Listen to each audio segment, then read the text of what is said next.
Now, we're going through what I believe are the most important takedowns for you to learn in your first years of jiu-jitsu so that you can be effective throwing someone your own size and your own skill level in around 3 to 6 months. You can go out in confidence in the standing position and start putting people down and scoring points in the standing position.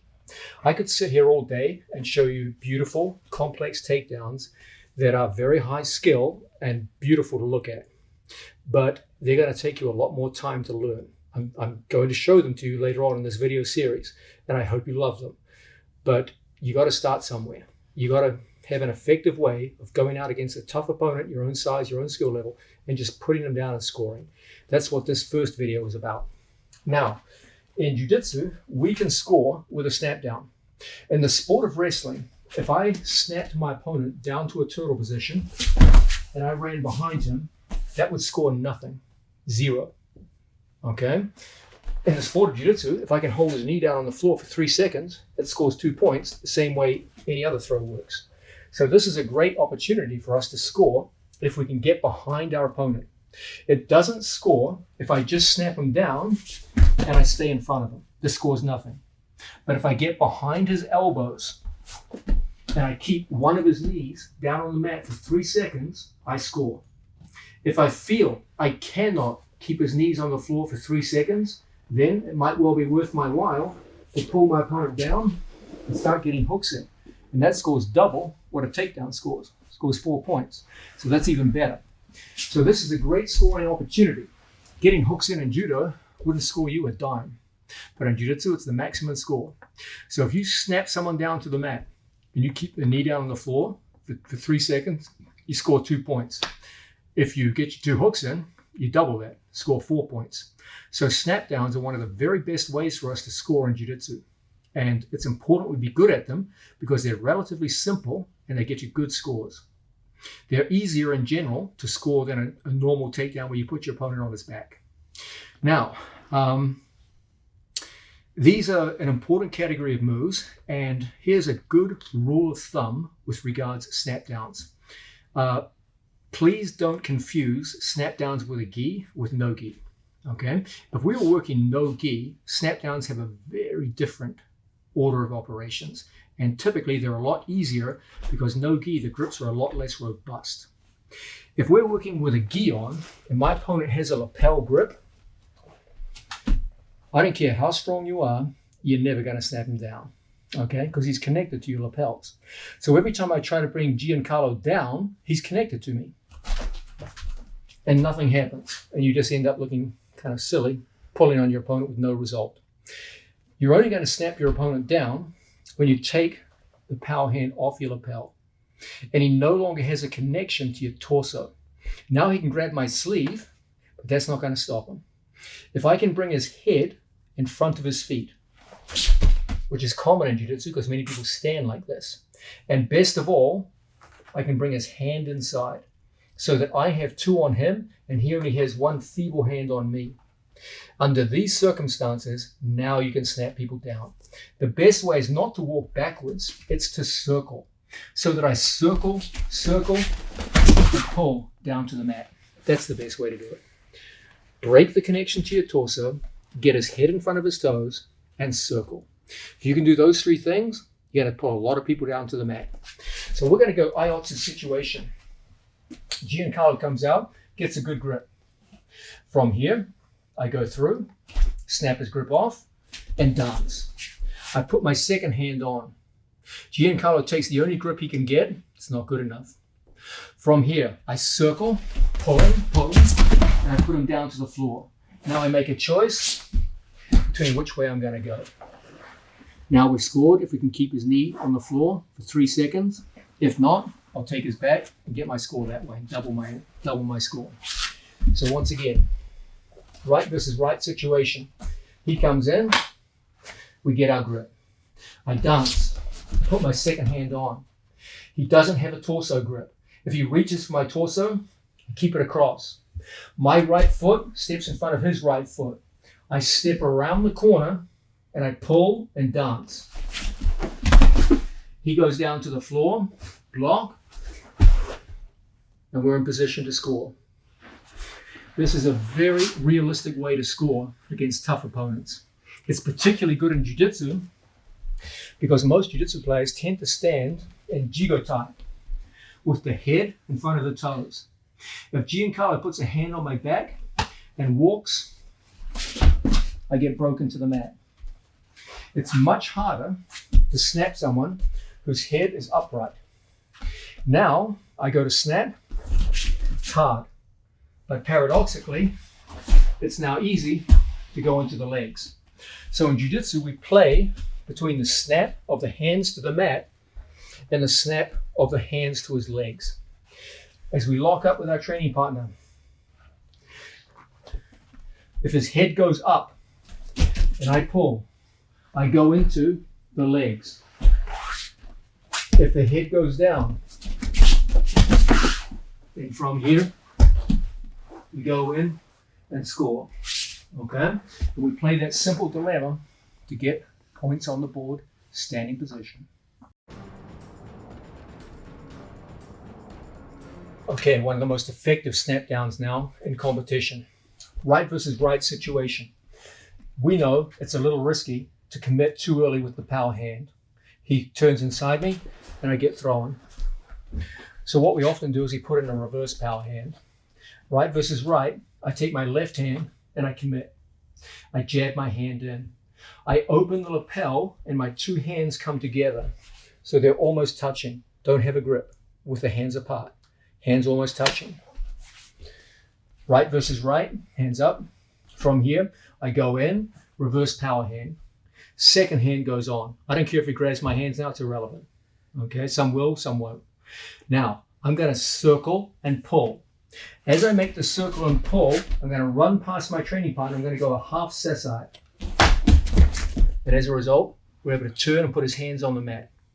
Now I cross step, run to my training partner step, and find myself in the perfect position to get behind and score. So once again, right versus right situation. From here, reverse power hand. Opens, 2-on-1. I move and circle. I move out, I clip my training partner's foot away. Cross step, cover the hips, hand goes in, and we're ready to score. Okay? If I hold a knee down for 3 seconds, 2 points. If he goes to stand on me, we bring him down, block, and hopefully 4 points. The key element here is the half sessai. The idea is that I step to the outside and I use the sole of my foot to brush. Don't kick with your shoelaces. This is not Muay Thai. I come in, I block, and I push the head down. From another angle, I bring the head down, step to the outside. As I pull, he goes down. Now, here's how not to do it. If his weight's over the foot, make a heavy right leg. You'll never move his leg. The key is to move his head this way so that the right foot becomes light. And he goes down. You've got to lighten the foot. So, right versus right. Reverse power hand. Double grip, 2-on-1. I circle and pull. Everything with my hands goes to the right. Everything with my legs goes to my left. I beat the elbows, weight down, and cover the hips. If he stays down, 2 points. If he tries to resist the 2 points, we go in, hooks in, 4 points. One more time. Reverse power hand, second hand on. Dancing, dancing. Everything goes in 2 directions. He goes down to the floor, cover the hips, and score. Now, we're looking at snap downs. These are of particular interest to us as jiu-jitsu players because they're the first takedown we're looking at, which takes my opponent in a forwards direction. All the takedowns we looked at previously were takedowns to the back, where I came in on my opponent and I took him backwards. Now we're looking at the idea of taking an opponent in a forwards direction. This is a takedown, the snap down, which wouldn't even score in jiu-jitsu, and most variations of it wouldn't even score in sambo. It can score in wrestling, but the grips are completely different. So this is kind of unique to jiu-jitsu in terms of a scoring technique. Let's look now at the Kenkyotsu situation. So far, we've been looking at Iotsu, and we saw the idea of moving an opponent and getting his head in front of his toe line. If the head's in front of the toe line, we can create situations where I can bring the head forward and off balance my training partner to his hands and knees. Okay? And that scores in jiu-jitsu just as well as the takedown that puts him on his back. Now let's look at the Kenkyotsu situation. From here, I'm going to go in on my training partner and I'm going to cross grip. Okay? I take my hand, cross grip, put in my power hand. I don't care if he grabs my sleeves, that's not really relevant. That's not going to change things. Okay? Now from here, we're going to hit a half taitoshi. What is a half taitoshi? Well, a normal taitoshi is a situation, face the camera, where I bring my leg across in front of my training partner's two legs. So this is taitoshi. Okay? A half taitoshi is where I bring one leg in front of his. And I just destabilize using one leg. And I put all of his weight onto one leg. Okay? It's much easier than a regular taitoshi. From here, he comes in with Kenkyotsu. I come in, I get two hands on. He's probably going to grab your sleeve, that's normal. From here, I start pulling his head in front of his toe line. Now all we're going to do is just step back. Off the back step, we hit a half taitoshi and put his hands down on the floor. Now we cover. I go around behind him and cover the hips. If I can keep his two knees on the floor, one knee on the floor for 3 seconds, I score. If not, I'll put my hooks in and double my score. So once again, Kenkyotsu situation. We're hand fighting. I come in. I double up. From the double up, I come in. 1, 2. I step so that our 3 feet form a straight line. 3 feet in a straight line. I come in and half taitoshi. And once again, I get the head moving forwards. Head moves forwards while the leg goes back. The action on the leg is extension. Squat, facing the camera. I put my leg inside his and I just straighten my leg and it pops him up. Okay? It's not Uchimata. I'm not lifting the leg. Okay? I just come in and put him down. So once again, Kenkyotsu situation. From here, 2 hands on. Now from here, I bring the head forward. I don't care if he grabs me or not. Even if he grabs my back, it's irrelevant. Okay? Now I just come in on my training partner. I put his hands on the floor and cover the hips. Now we're in perfect position to get our score on the back. Very useful way, snapping an opponent's hands down to the mat and getting your score from the back. Now, all of the snap downs we've looked at so far are very effective, but this is my second favorite snap down. Don't worry, I'll show you the first one next. This is best done out of Iotsu situation. This is my favorite snap down in any Iotsu situation. We come out towards the training partner, he's got right foot forward. From here, he goes to get a grip. We snap it off. As always, we look for angle. He goes to square up, I take a cross grip. So I have 2 hands on him and he has no hands on me. This is the best time to hit a snap down. Grip supremacy. You got 2 on him, he's got no on you, you can snap him down, even if he's much better than you in throws. So from here, he gets a grip. I snap it off. I dance to an angle. He squares up, gives me the cross grip I really wanted all along. I start moving, circling, and pulling his head in front. Don't go down yet. Okay. I start moving and circling, getting his head in front of his toe line. Now all I'm going to do is bring my hands this way, and I'm going to go for that same half side. But instead of doing it off 2-on-1, I do it off 2-on-2. Now from here, I come in, hands go to the right, we step behind, cover the hips, and we're in a position now to score. Very, very effective. So once again, right versus right. I go in, get my grips, snap.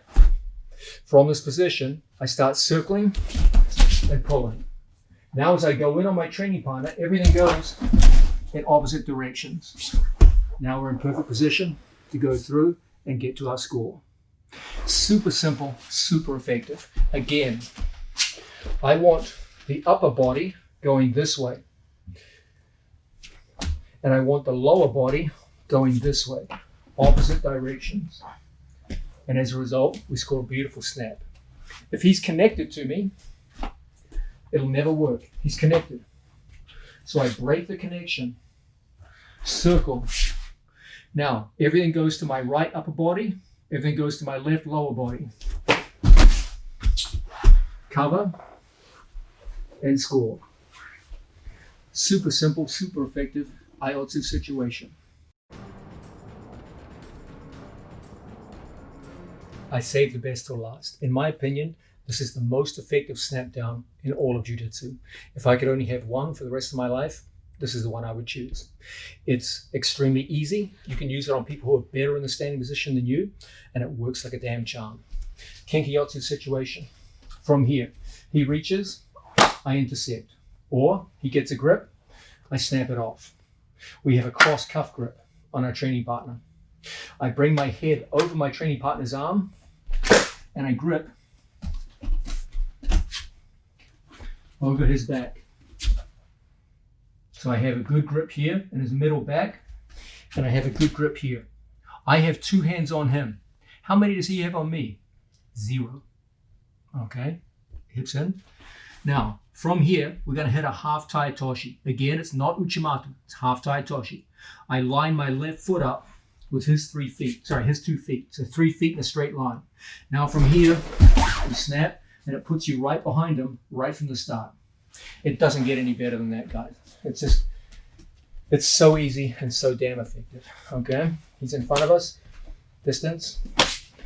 I come out, I read. Yes. Kenki-Yatsu situation. He's a lefty, I'm a righty. Okay? He reaches for his grip, I intercept. I bring it on past. I bring my hand over his back and I aggressively step in. He goes to back away from me and I follow. I line my body up on his center line. Now everything goes around the corner like a half tai toshi and his hands go down to the mat.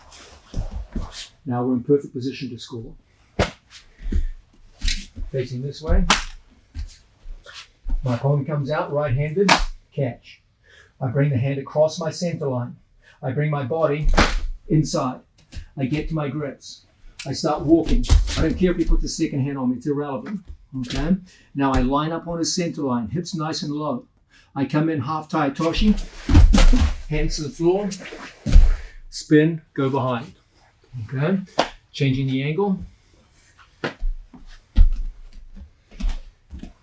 From here, catch. Hand goes across. Head in the center, grip. Walking in. Alignment. Over she goes. Hands go in. Cover the hips. And we're ready to play.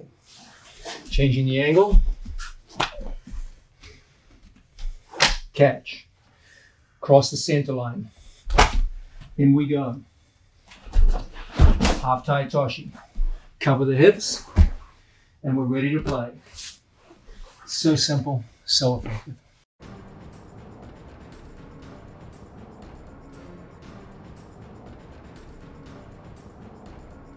Now we're going to look at one of the most effective specialized throws for people who just want to take the fight from standing down to the ground with a relatively simple move that works really, really well. It's very effective in both judo and jiu-jitsu competition. There are different versions of this throw. The one we're going to look at first is the most well-known and widely practiced version. This is the standard version. It's the one most people learn when they first start off. This is Urigaeshi, where we go down to a supine or lying down position. Let's understand from the start that Urigaeshi is almost always done from Kenki-Yatsu. It's very, very rare that it's done from IELTS situations. It requires that your arm be under his arm. That's a requirement of the move. Okay, you cannot do this if your arm is over his. So if we're standing and we're Kenki-Yatsu and he has the arm here, I must be under his arm. I cannot perform this move with the overgrip. There's other good throws I can do with an overgrip, but Urigeshi is not one of them. Okay? Urigeshi means literally the arm reversal. The idea is I'm going to use pressure on my training partner's arm, in particular at the elbow. It's almost like a kind of a Kimura pressure on my training partner. I control the hand or the cuff, and I'm going to move under my training partner's arm, usually by stepping through. This will create a rotation that puts considerable joint pressure on my training partner and forces the head down and forces him into a forward roll, and I follow into the move. So that's the basic principle behind the move. I'm going to demonstrate it. He's right, and I'm going to stand left against him. Okay. So my training partner comes out, makes a grip. I'm going to take my hand inside at the wrist. If I go inside at the elbow, he's going to block me. So I go inside at the wrist, and I use a 2-on-1 lapel feed to get a good grip inside his shoulder. Don't go too low. Now there's very little pressure on the elbow. I want to have my grip inside the deltoid. My second hand takes a cuff grip. Don't make it too obvious. Don't grab too early and walk around like this, because now he's going to know what's going on. He's going to know you're going for Urigeshi. He's going to brace his body, and then when I try to step through, it feels very difficult. Okay? Understand that this throw is best done when he's bent over, like most jiu-jitsu players tend to stand. If he's upright, I will typically make him take a step back with Kosoto. Now from here, I pull and I bring the elbow in. I bring my elbow high. I want my elbow higher than his elbow. That's a prerequisite for the move. Okay? Now, from here, I fake the leg grabs, etc., etc. Then I come here. I step in, make a strong body. I step my right foot through. Now, I rotate all the way in front of him. So my body's like a log in front of my opponent, which he trips over and rolls. If I stay on my shoulder, we're both the same height. So when we both go to get up together, it's a scramble. What I want to do is come up on my elbow so that my head is higher than his chest. Now I scissor my legs and I reach for his belt. So when he goes to get up, he goes into a pin. Okay? That's the basic idea behind the classic Urigeshi. Let's have a look at that again. It's important that I create an obstacle over which he falls. So the direction of my roll, I want to step through, I want to fall in front of his body. Don't fall facing the ceiling. Fall facing away from him. That's where you want to be. So this is where we come down to. When he tries to take a step forward, your body's in the way. And from here, we rotate the man through and we get our throw. We come up to our elbow, we step up, come to our knees, and pin. Okay? Again, that's the basic mechanics behind the move. Now let's look at it in a practical fashion.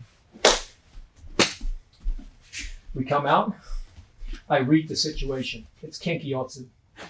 I give him a grip. I come at the wrist. If I come at the elbow, he blocks me. I'll never get there. I come at the wrist, I lock. Now, I play. I don't make it obvious what my intention is. Okay? I play, I bring the arm over. I might fake a leg grab, he steps back. I might fake Kosoto, he steps back. He's nice and bent over now. Now I come up and I get my grip. I take my step through, my elbow goes high, and in one motion, I just turn everything through and come up to my knees. I put my hand across and pin. And in this way, we get a very practical method of getting your opponent quickly down to the mat. Doesn't take a lot of skill, and very effective. Let's have a look at it again. So, I read my opponent. It's Kenkiotsu. He comes in, gets his grip. I come in initially at the wrist, get my grip. As we play in this position, I might fake here to get his legs back. I get the hand in good position. Now, my hand's locked. I step my body through. Now, everything is that rotation. And I come up higher than his chest. So when he goes to get up, he goes into a pin. Okay? Let's have a look at that again. Don't make this common mistake. Don't fall from an extended position where you just fall like this. Okay, now he just braces. That's a rather embarrassing start to a match, isn't it? You just pulled yourself with the bottom side control. That's not what you want. What we want to do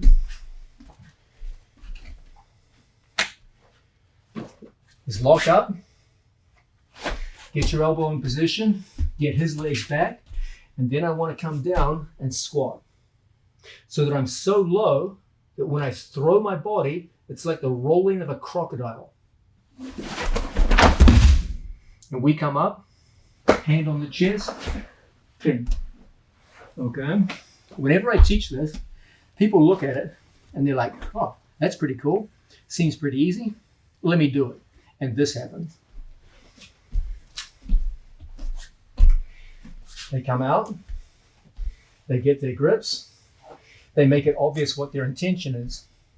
Then they fall from up here. He braces because he knows what the move is coming, and they just fall with their feet like this, and they're like, oh my God, that's literally the worst move in jiu-jitsu. Okay? Don't be the guy that falls from up high. Be the guy that goes down, heels to butt, from an explosive squat position and rolls like a crocodile. We separate. We come out towards our training partner. Semi-crouch. He goes in, gets his grip. From here, I bring my wrist inside, lock up. I'm faking legs. Okay, I'm not telling him what my intention is. I dance and pull and get my arm in. Now, as I make my grip, I step and drop. Make a strong body, like you don't want to fall. Now, everything is that explosive turn from my right-hand side to my left. So that we come up, he turns towards me and gives me the pin. Okay? And done like this, it's a beautiful, highly effective move that you can hit in competition with a lot of success. The only disadvantages of Urugeshi, it's a pretty easy throw to hit, but you can telegraph it. Okay? One of the big problems I see, these guys come out, Kenkyotsu, they take their grip, they got the underclass, and they start walking around like this. Okay, there's only really one throw you can hit from this. There's a few others, but there's not much you can do from this grip. Especially if people know you like Urugeshi. Okay? So don't be the guy that gives away the intention. When I go here, I dance so that I pull the elbow into a winning position. I keep my elbow low and I fake the legs. He's thinking about the leg attack and backs away. I grip and go. Off that grip, we're in perfect position. Now everything is that explosive turn from the squat position. I go from facing my opponent to facing the same way Giancarlo is facing. From here, I come up. If he turns away, he's giving me back exposure. If he turns in, he's giving me a pin. Either way, I'm happy. Now, we're looking at Urugeshi, one of the most effective transitions from standing to floor in Jiu-Jitsu. A very useful move, relatively simple to hit. We're looking at the standard method, which puts us generally in a supine position. Now, if I have one criticism of Urugeshi, it's this. It's a little bit predictable. Once you get that grip, especially if you've hit this move a couple of times, your opponents kind of know what's coming next. So this is a common occurrence. You're wrestling a guy who's a stud. This guy's good. Okay, maybe he's seen you hit this move in the past and he knows what you're trying to do. From the Kenkyotsu situation, he gets his grip, you go in, you get yours, and you're starting to play from here. So right now, warning bells are going off in Giancarlo's head. He's thinking, Danaher's going for Urugeshi again. Okay, from this position, it gets even more obvious when I get this grip. Now, here's a common problem. Sometimes you hit the rotation and the guy moves out and drops to two knees. So he doesn't go to his back. Okay? Remember in the previous move, we threw him to his back. We caught him by surprise, we threw him to his back. Now this time, I come down into my squat, I hit my roll, and he shifts his weight out to the side, we roll through and we end up in a situation like this. Okay? Remember, in jiu-jitsu, you can still score from here. It doesn't matter that he didn't go to his back. In judo, this is not a score at all. But for us, we come up in a situation like this. We're in a position now where we can start holding onto that arm. I take my body above his and I extend his arm and I pull him over to his back using that same Urigeshi grip. When he tries to recover from here, good luck. You've got that arm in position. So if there's one problem with Urigeshi, it's predictability.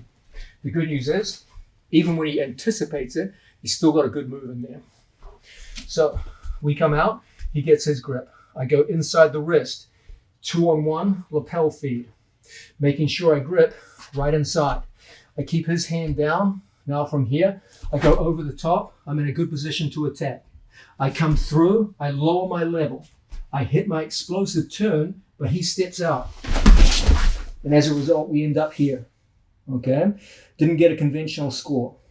I take his arm up, I step around his body, and I just pull on the kimono to end up in a good pin. Okay? It's a great way to recover against a skilled opponent. Kenkiotsu situation. He comes in, gets his grip. I go in, I get my own grip. From here, I draw the arm over the top. My elbow's in good position. I'm faking legs. From here, he's like, I know what he wants. He wants Urigeshi. He's faking it. Now I step in, I go for my rotation, I try to whip him through, and he comes out like so. Okay? I can go straight to his back here, or I can use the extended arm to run to the other side. Which one you choose is up to you. But don't get intimidated because your opponent doesn't go to his back. You still can score. Remember, this is jiu-jitsu, not judo. Just because he's on his hands and knees doesn't mean you can't score. You get behind him, get the same 2 points you would have got if you took him down to his back. One more time. We've got a good guy in front of us. He knows what Urigeshi is. This has been his first day at the rodeo. We come in, he gets his grip. It's Kenkiotsu. I bring it inside the wrist. I lock it up. I start bringing his hand down. We're in a position now where we can work. I go in, I get my grip. I take my outside step. I make my level change. And from here, I try to take him down. I pin, lock, and move behind. I can go in either direction. Either way, you get behind his elbows on hands and knees. You score 2 points, the same way you would if you threw him on his back. Now, we're looking at Urigeshi. I'm going to show you now what is arguably the strongest form of Urigeshi. It's also the one which is the more difficult to get because you need a very specific grip for it. But if you can get this grip, you can really put some pressure on people. Always remember, the Japanese have a lot of wisdom with the names of their moves. Urigeshi means the arm reversal, which implies you put a temporary arm lock on somebody and throw them out of the arm lock. Okay? So we're going to have Giancarlo standing right against me. Remember, we need to be Kenkiotsu for most forms of Urigeshi to be effective. Now, he comes in and gets his grip. I'm going to go under his arm. Remember, every Urigeshi requires that we be under his arm. Okay? I'm going to get not the conventional grip here. This is conventional. I'm going to go further across my training partner's body. Okay? And I'm going to get to the cross grip situation. From cross grip, I'm going to take my training partner's wrist over and I'm going to break the grip here. I'm not going to grab his cloth. I'm going to grab his wrist and pull it through. So you have a much stronger, more direct form of arm lock. When he goes to pull away, it's very, very difficult. I connect my forehead to his shoulder. He goes to yank away from me. There's a good connection. Now when I squat and roll through, it's so much of a stronger form of lock. Your opponent will feel it as a genuine arm lock. And as a result, we can come up and into our pin, making sure we're chest to chest at the conclusion of the throw. So once again, we come out Kenkiotsu. I go inside, I go through, and I cross grip for a stronger connection to him. I break his grip. In the time available, I bring the hand down and I hold the hand, not the cloth, the hand. When he goes to yank away, it's hard because of my head position. If my head's out here and he yanks, it's gone. But when I put head position in, it's hard. Now I step, and just like all the other times, I hit that crocodile roll.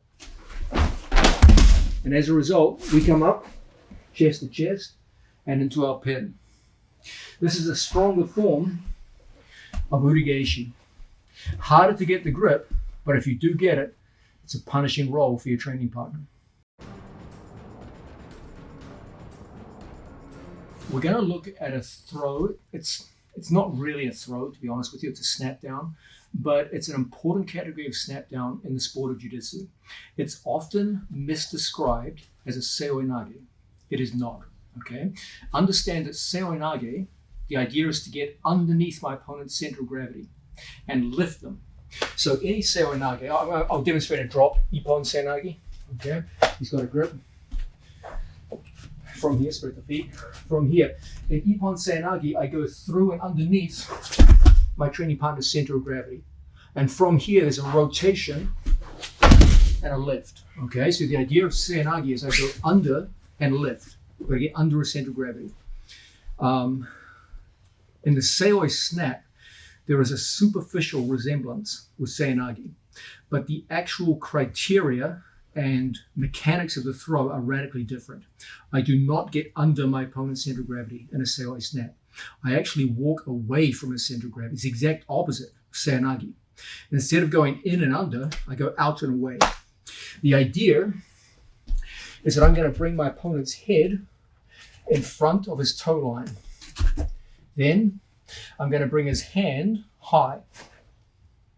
Okay, that's the prerequisite. From a situation like this, as I walk away from my opponent, I get an ability to snap in a forwards direction here. Not directly forwards, but forwards and across. So I bring him onto his toes and whip through. Okay? So you can see it looks kind of like a Seoi-nage. I understand why people think it's a Seoi-nage, but it's not. Mechanically, Seoi-nage, you go underneath and lift. Here, we go away and snap. So we're bringing him down instead of lifting him up. Once you understand that, you can start hitting this move. Now, some words about this move. First, it's easier than Seoi-nage. It doesn't require your ability to get through on your opponent and penetrate underneath the center of gravity. So no penetration is required. That sounds a little strange. You don't need to penetrate through underneath your opponent's center of gravity to get the move to work. The other piece of good news is you don't expose your back to the same degree as you do for Seoi-nage. In Seoi-nage, there's a lot of back exposure. And if I screw things up, I'm in a bad position, okay? So from here, he gets a grip, I go over the top. If I screw up a Seoi-nage and I go through underneath, and from this position, I get counted, oh no, this is bad. This is really bad. Okay, the match has barely started. He's on my back. He's probably going to get 2 hooks in, and I'm in a position where I've got to fight for my life now, okay? In Seoi snap, I'm further away from my opponent, and I don't really expose my back because I'm going to be out here. I never put my back directly in front of him, okay? I put my side in front of him. Then all I do is draw his weight forward, and I just whip everything down to the mat and lift the sleeve, okay? So it's a lot less risky than Seoi-nage, and it's a lot easier. Now, the downside is it's not as powerful. Okay, Seoi-nage, if you really hit it hard, is a high amplitude throw. There's a reason why no one uses Seoi snap in judo, because mechanically it's a lot weaker as a throw. But remember, in jiu-jitsu, the weakest throws score the same as the biggest throws. So if I just drop my opponent to 2 knees and go behind him, I score the same 2 points I would if I hit him with a beautiful picture-perfect Seoi-nage. So there's motivations for a jiu-jitsu player to use this. It's easier. There's less back exposure, and it's going to score the same points as a beautiful Seoi-nage, despite being a lot easier to perform. The skill level required for a Seoi snap is insignificant compared with the skill level required for a beautiful Seoi-nage. A true Seoi-nage is a difficult, high-skill move. A Seoi snap is pretty easy, okay? And if you screw it up, nothing really bad happens. Standing. If I screw up a Seoi snap, and he just kind of goes down to his knees, for example, nothing bad happens. We just stand up together and you're back to square one. If I screw up a seoi-nage, he's got 2 hooks in, he just scored 4 points. And I'm fighting for survival as he's on my back. So let's have a look at the seoi snap. I'm going to start off by showing you what I believe is the best version of it, the one which is easiest for most people to perform. The key elements, as with any snap down, get his hands off your torso. If my training partner has a grip here, you will find it very difficult to hit a seoi snap because he's connected to your torso, okay? Even if I get an angle on him from here, when I go to snap him, hold tight, he's connected to my torso, and it's very hard to bring him down to the floor. Remember, in a seoi snap, the intention is to bring his shoulder to the mat. My intention is to get his shoulder to touch. Don't fall over for me. If I can touch his shoulder, then I just pull his sleeve. And that puts him on his shoulders for a low amplitude throw. It's not going to score an ippon in judo, but it's going to score 2 points in jiu-jitsu with a lot less risk. Okay? Now, in my opinion, there's many grips you can use for this, but in my opinion, the best one is a cross grip, especially in the right versus right situation, the most common situation in jiu-jitsu. So we're going to start off, he's going to get a grip. I'm going to put my hand on and lock. I'm going to take a cross grip on my training partner, and I'm going to use the grip break that we saw earlier in this video to snap his grip off. Now we have grip supremacy. I have 2 hands on him. He has no hands on me. Even if he did grab my sleeves, I would still have a dominant grip here because I have a power hand and he doesn't. Now what I want to do is to start to square him up to me. Now what I want to do is to bring him onto his toes. So I walk away and lift. Now all I do is whip and look in the direction that my elbow is pointing. I drop my right knee and throw. Okay? Now right now, Giancarlo has been a nice fellow and he's falling for me. In a realistic combat situation, we'll deal with this later, it may not always look that pretty. A lot of times we have to throw more than once. A lot of times we have to kind of dog him down to the mat by standing up and pulling and running him down. I'll deal with this soon. But first, you've got to know the basic mechanics. So, right versus right situation. From here, he comes out, gets his grip. I go through, I get my grip. I take a cross grip, snap his grip off. He tries to come back to my lapel, I make it difficult. Now I create motion. He gets his grips on me, they're feeble grips. My grip is good, his is feeble. Now I start dancing and bringing his feet behind his head. Now all I do is I bring the hand up so that his wrist is the same height as my forehead. If the hand is down here, strong body, when I drop, nothing happens. So I need to get my head underneath his wrist. The way I do that is by a combination of me going down and him going up. And as a result, we get a seoi snap. When it's done properly, there is a wave effect that looks like this. Down, up, drop. Okay? So, standing. Right foot forward. From here, grips. The action is one of, as I move, I want to walk away from him to draw him onto his toes. Now we're ready to go. And down. Taking it from the start, he comes out, makes grips.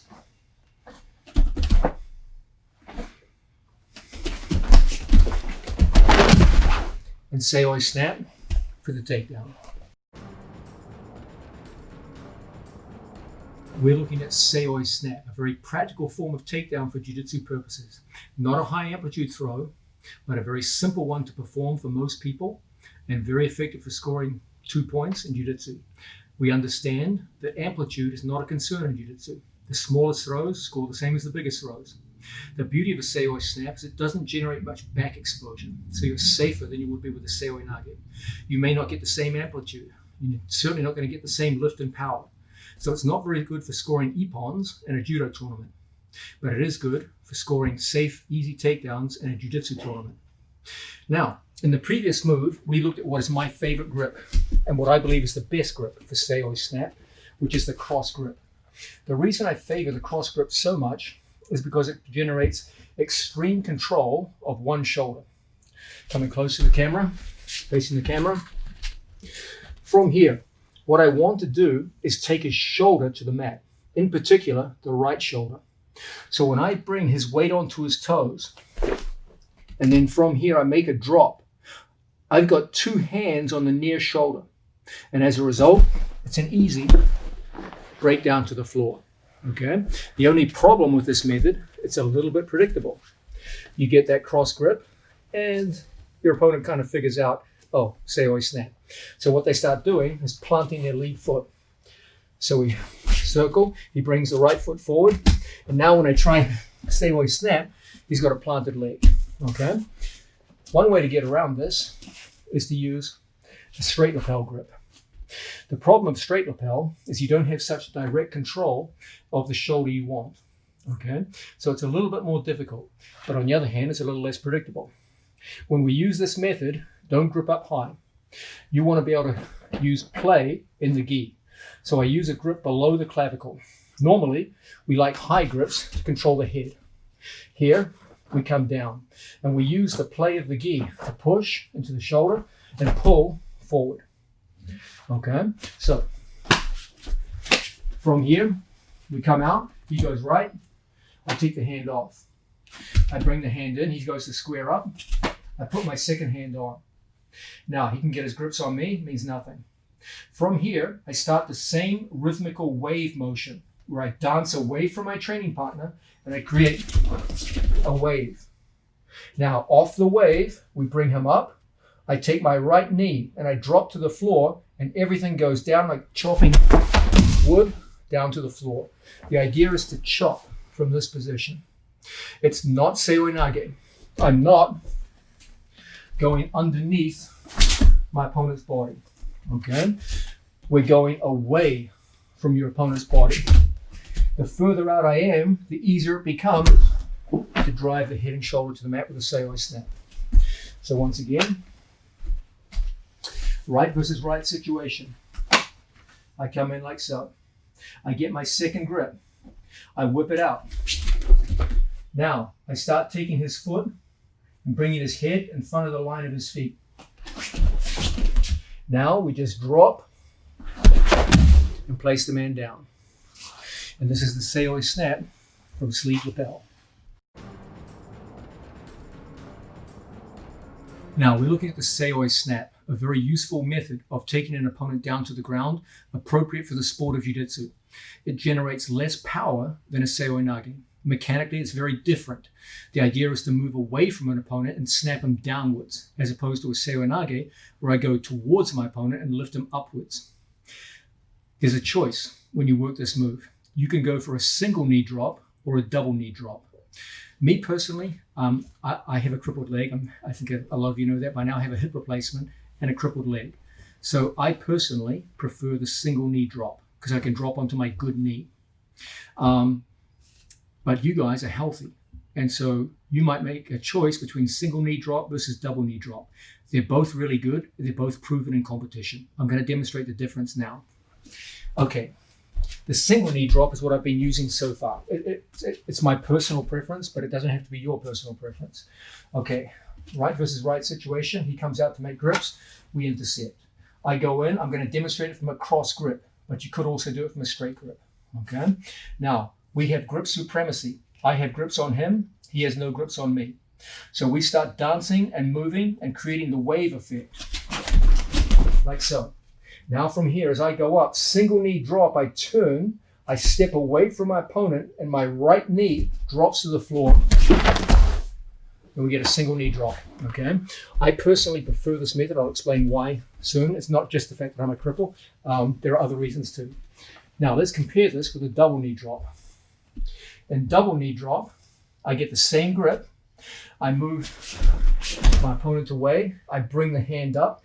This time I drop to two knees. So I slingshot my body through, and right from here we chop wood the man down to the mat.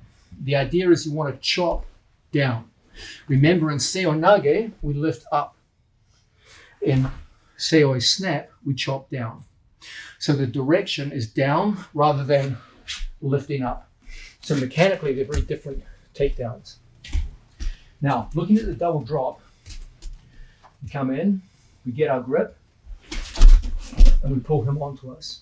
In the double drop, I throw off here, okay? I drop underneath my training partner's body, and I just throw everything through in front. Now I just chop wood, and down he goes, okay? As opposed to a single knee drop. And from here, I just lift, drop, and put him down, okay? Now, why do I prefer the single knee drop? Well, it's not just because I'm a cripple. It's also because if he doesn't go down to his back, and this is common with Seoi Snap, because it's not the strongest throw in the world. A lot of times when you hit this move, this is going to happen. Maybe even the majority of times. You get the movement, and he drops to two knees. He stands up, and he's gone. When he's on two knees, I can stand up faster if I got one leg up. So when we go to get up together, I get up faster than him. When he goes to get up, I throw a second time and use a combination to put him down. Seoi Snap is not the strongest throw in the world. About half the time, you're going to drop him to his knees. In those situations, don't give up.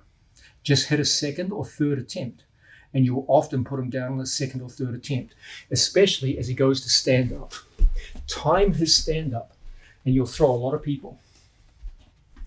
He comes in, interception, flanking, cross gripping. I move away from my training partner. I single knee drop, he goes to his knees. Because I'm single knee, I stand up more quickly than he does. He goes to stand, and my second attempt puts him down. If I was double knee dropping, and he goes to his knees, we both get up together. Single knee drop, you typically get up faster than him. And so your second or third attempt will generally be a little bit better. Okay? That's another reason why I favor it. But double knee drop, it's very good too. They're both good. Okay? So double knee drop demonstrated again. He comes out, makes grips. We go through. We find an angle on our training partner. We start moving the man. And then from here, we go straight through. Double knee drop, Seoi Snap. Okay, let's look at troubleshooting the Seoi Snap. First problem, my opponent gets to my sleeve, to my lapel. I will never hit a successful snap. Well, not never, but it's unlikely I'll hit a successful snap if he's connected to my torso. So if I turn my opponent and I come in here, he's connected to me. So when I try for the move now, nothing really happens, okay? I need to be able to rotate his arm under his body. So as I take him forwards, I need to be able to pull up. So it's a rotation like so. I chop wood and bring up. So it's like a sword play and drawing, okay? So first things first, get his hands off your lapel, okay? If I see a guy come in here and grip, my whole thing, take the hands off. Now I get my hand on. Second problem, we bring him into a throwing position, but his hand is too low. I have not brought his forearm higher than my head. So as a result, when I go under him, there's no real power. He just walks around my body and nothing happens. Solution, from here, when I go down, he goes up. So I take everything like so, okay? As I take his arm up, I just drop to my knee and we get a good snap. Third common problem, the lead leg. If his lead leg is forward, it provides a base of support. So when I bring his head forward, it's a base of support. Hard to throw him forwards now. So I attempt Kouchigari to get him stepping backwards. Now that he's stepping backwards, it's very easy for us to bring the hand high, and as a result, a nice knee drop into the move. So once again, he's got a forward leg. From here, Kouchigari. Now from this position, I move away from my training partner, dragging, and Seoi snap. Okay? Third problem, directionality. Sorry, fourth problem. I snap the grip off. If I pull my training partner and he's squared up, if my movement goes in this direction, it pulls his right leg forward and gives him a base of support, and I can't throw. So the direction is out here. I move across his body, and that's where the knee drop puts him down. Go forward and across. So once again, he grips, I grip. I square him up. I'm not naive. I don't go this way and bring his leg forward. Now when I drop, base of support. Rather, I go this way. So when I drop, I take him forward. So once again, he grips. I grip. Now from here, I start motion. And as a result, we get a good throw down to the mat. Now we'll demonstrate the same thing with a double knee drop. The second main version of the throw.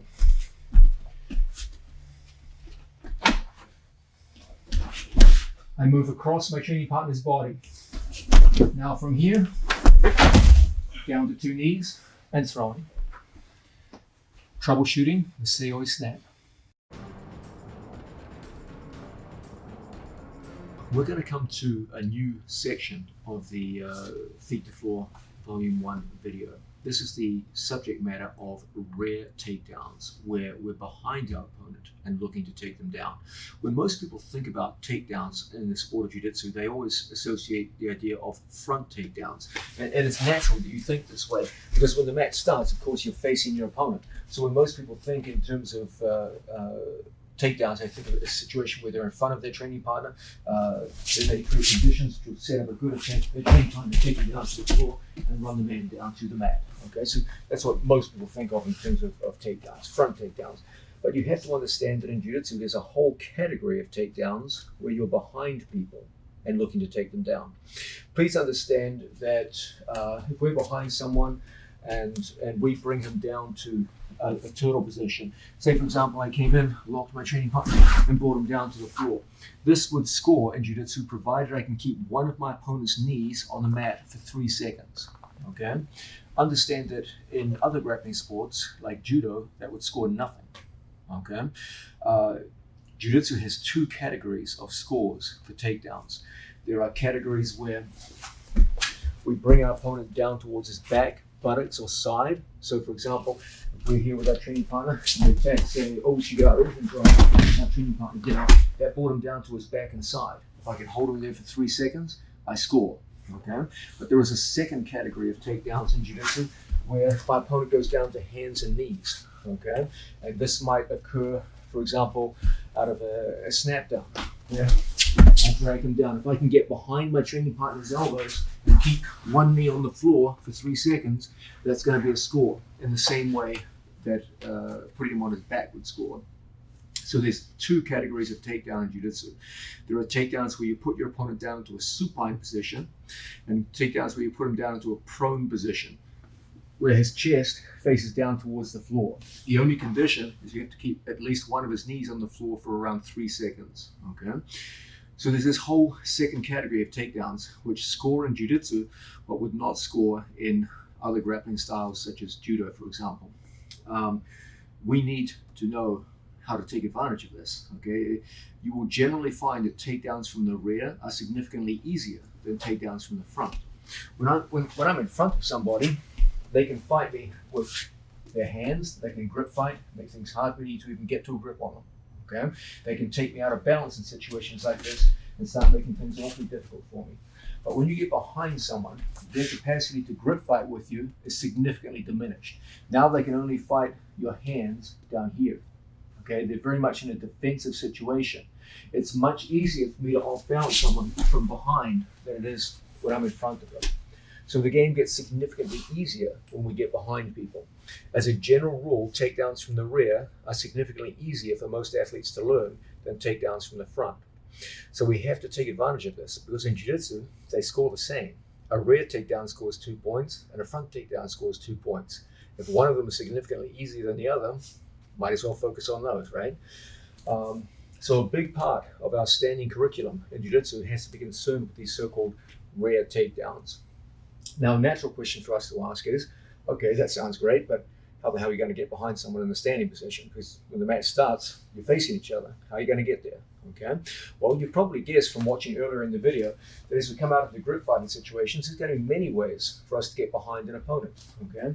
When an opponent comes in and takes a grip, and we snap that grip off, and we start moving to an angle, you're halfway behind your opponent here. As he goes to square up and face us, there's going to be many opportunities for us to go into moves like arm drags. We can move behind an opponent and start coming up into rear positions. And from here, we can go in and start attacking people and working on them. So that would be one common example.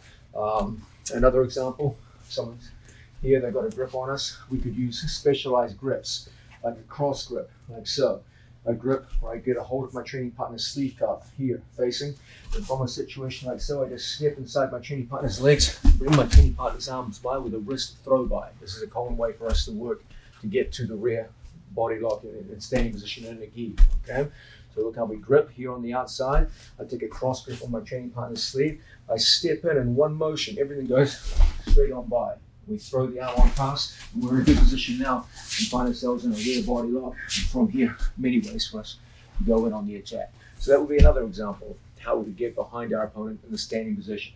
Another very common way in jiu-jitsu competition is single legs. Okay, when we work with single legs, as we saw earlier in the video, there are many times when we work in situations like this that we'll hit a single leg on an opponent, sweeping around, coming up here. He's got his hand on my back. I take his his lapel, I pull on the lapel. When I step up, you're going to find yourself in rear body lock situations and ready to attack an opponent. Okay, now the single leg is statistically one of the most common takedowns in the sport of jiu-jitsu. So there's going to be many opportunities as we work with an opponent in single leg type situations where we step out to the side and we find ourselves coming up, locking, moving around behind our opponent and getting to that rear body lock. Okay, so there's many ways in which we can get to the rear body lock in the sport of jiu-jitsu. I'll talk more about this in the next section, but please understand that there are 2 categories of takedown score in jiu-jitsu. Unlike judo, where there's really only one. In judo, the only ones that score is where the back goes towards the ground. Okay, and if I can get my opponent's back down to the floor, that's going to be a score. Yes, that also scores in jiu-jitsu. But takedowns where we're behind someone, and from here I go put our man down to the floor, scores nothing in judo. But scores 2 in the sport of jiu-jitsu, provided we can keep one knee on the floor for 3 seconds. Okay, so we need, as athletes, to take advantage of this second category of score. What we find typically is that scores from the back are quite a bit easier. Not easy, but easier than front takedowns. It's important that we as athletes develop this skill. It's a common scoring position in the sport of jiu-jitsu and is a little easier to learn than the normal front takedowns. Now, we're talking about the importance of rear takedowns in the sport of jiu-jitsu and how they score the same as front takedowns. Let's understand something right from the start. There is a special relationship between front takedowns and rear takedowns that becomes more and more important the higher you go in this sport. When you start at beginner level in jiu-jitsu, most people, when they get taken down, they just fall down to their back and they start working an open guard.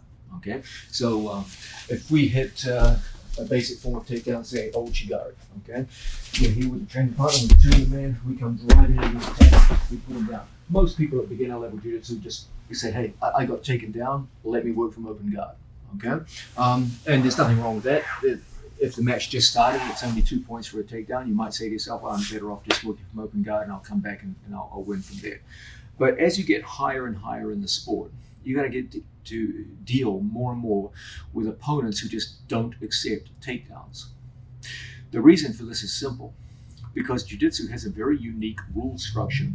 The only way you can score takedowns in jiu-jitsu is to hold and control your opponent for 3 seconds. Now, 3 seconds doesn't sound like a lot of time to most people. But as I'm sure you're all aware at this point, 3 seconds in a competitive combat sport is an eternity. That's a long, long time. And so what you're often going to find is we'll hit that same takedown in championship competition, and your opponent's going to be like, you got 3 seconds to hold me down, cowboy, and you're not going to do it. So we lock up. We turn my training partner around the corner. We try to turn, and he gets hip post, and he's up. As we return to the standing position, the most I score is an advantage. Okay? You did not score takedown points. You didn't hold him down for 3 seconds. Now that can be a very disappointing thing. You hit a nice takedown, and you had very little to show for it other than an advantage. The higher you go in the sport, the more you deal with this kind of thing. Okay, and you're going to find you hit any form of takedown, a double leg, for example. We come in here, my opponent goes through, and we go and we hit a nice double leg and put our man down on the floor. And then once again, we find that horrible situation where they heist and get back up, and you got an advantage and nothing more than that. It's exactly in scenarios like this that rare takedowns start to become more and more important. Okay, this is exactly the situation where rare takedowns show their importance, because as your opponent goes to get back up off the mat, they're going to expose their back and give you a chance to go into a rear body lock and get a second chance at taking your opponent down.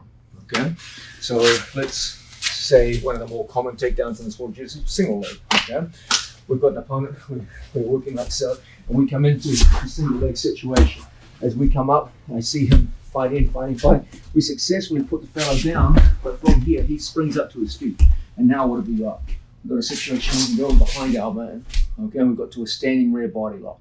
And it's from a situation like this that we can come down, solidify, break him down to a hip, hold him 3 seconds, and lo and behold, you've scored your takedown. Did you see what happened there, guys? You had a front takedown that began the action. Your opponent resisted your attempts to score using the 3 second rule. He knew that 3 seconds is a long time. He can get back up to his feet and prevent you from scoring anything more than an advantage. But in the scramble that ensued as he denied you the front takedown, he exposed his back.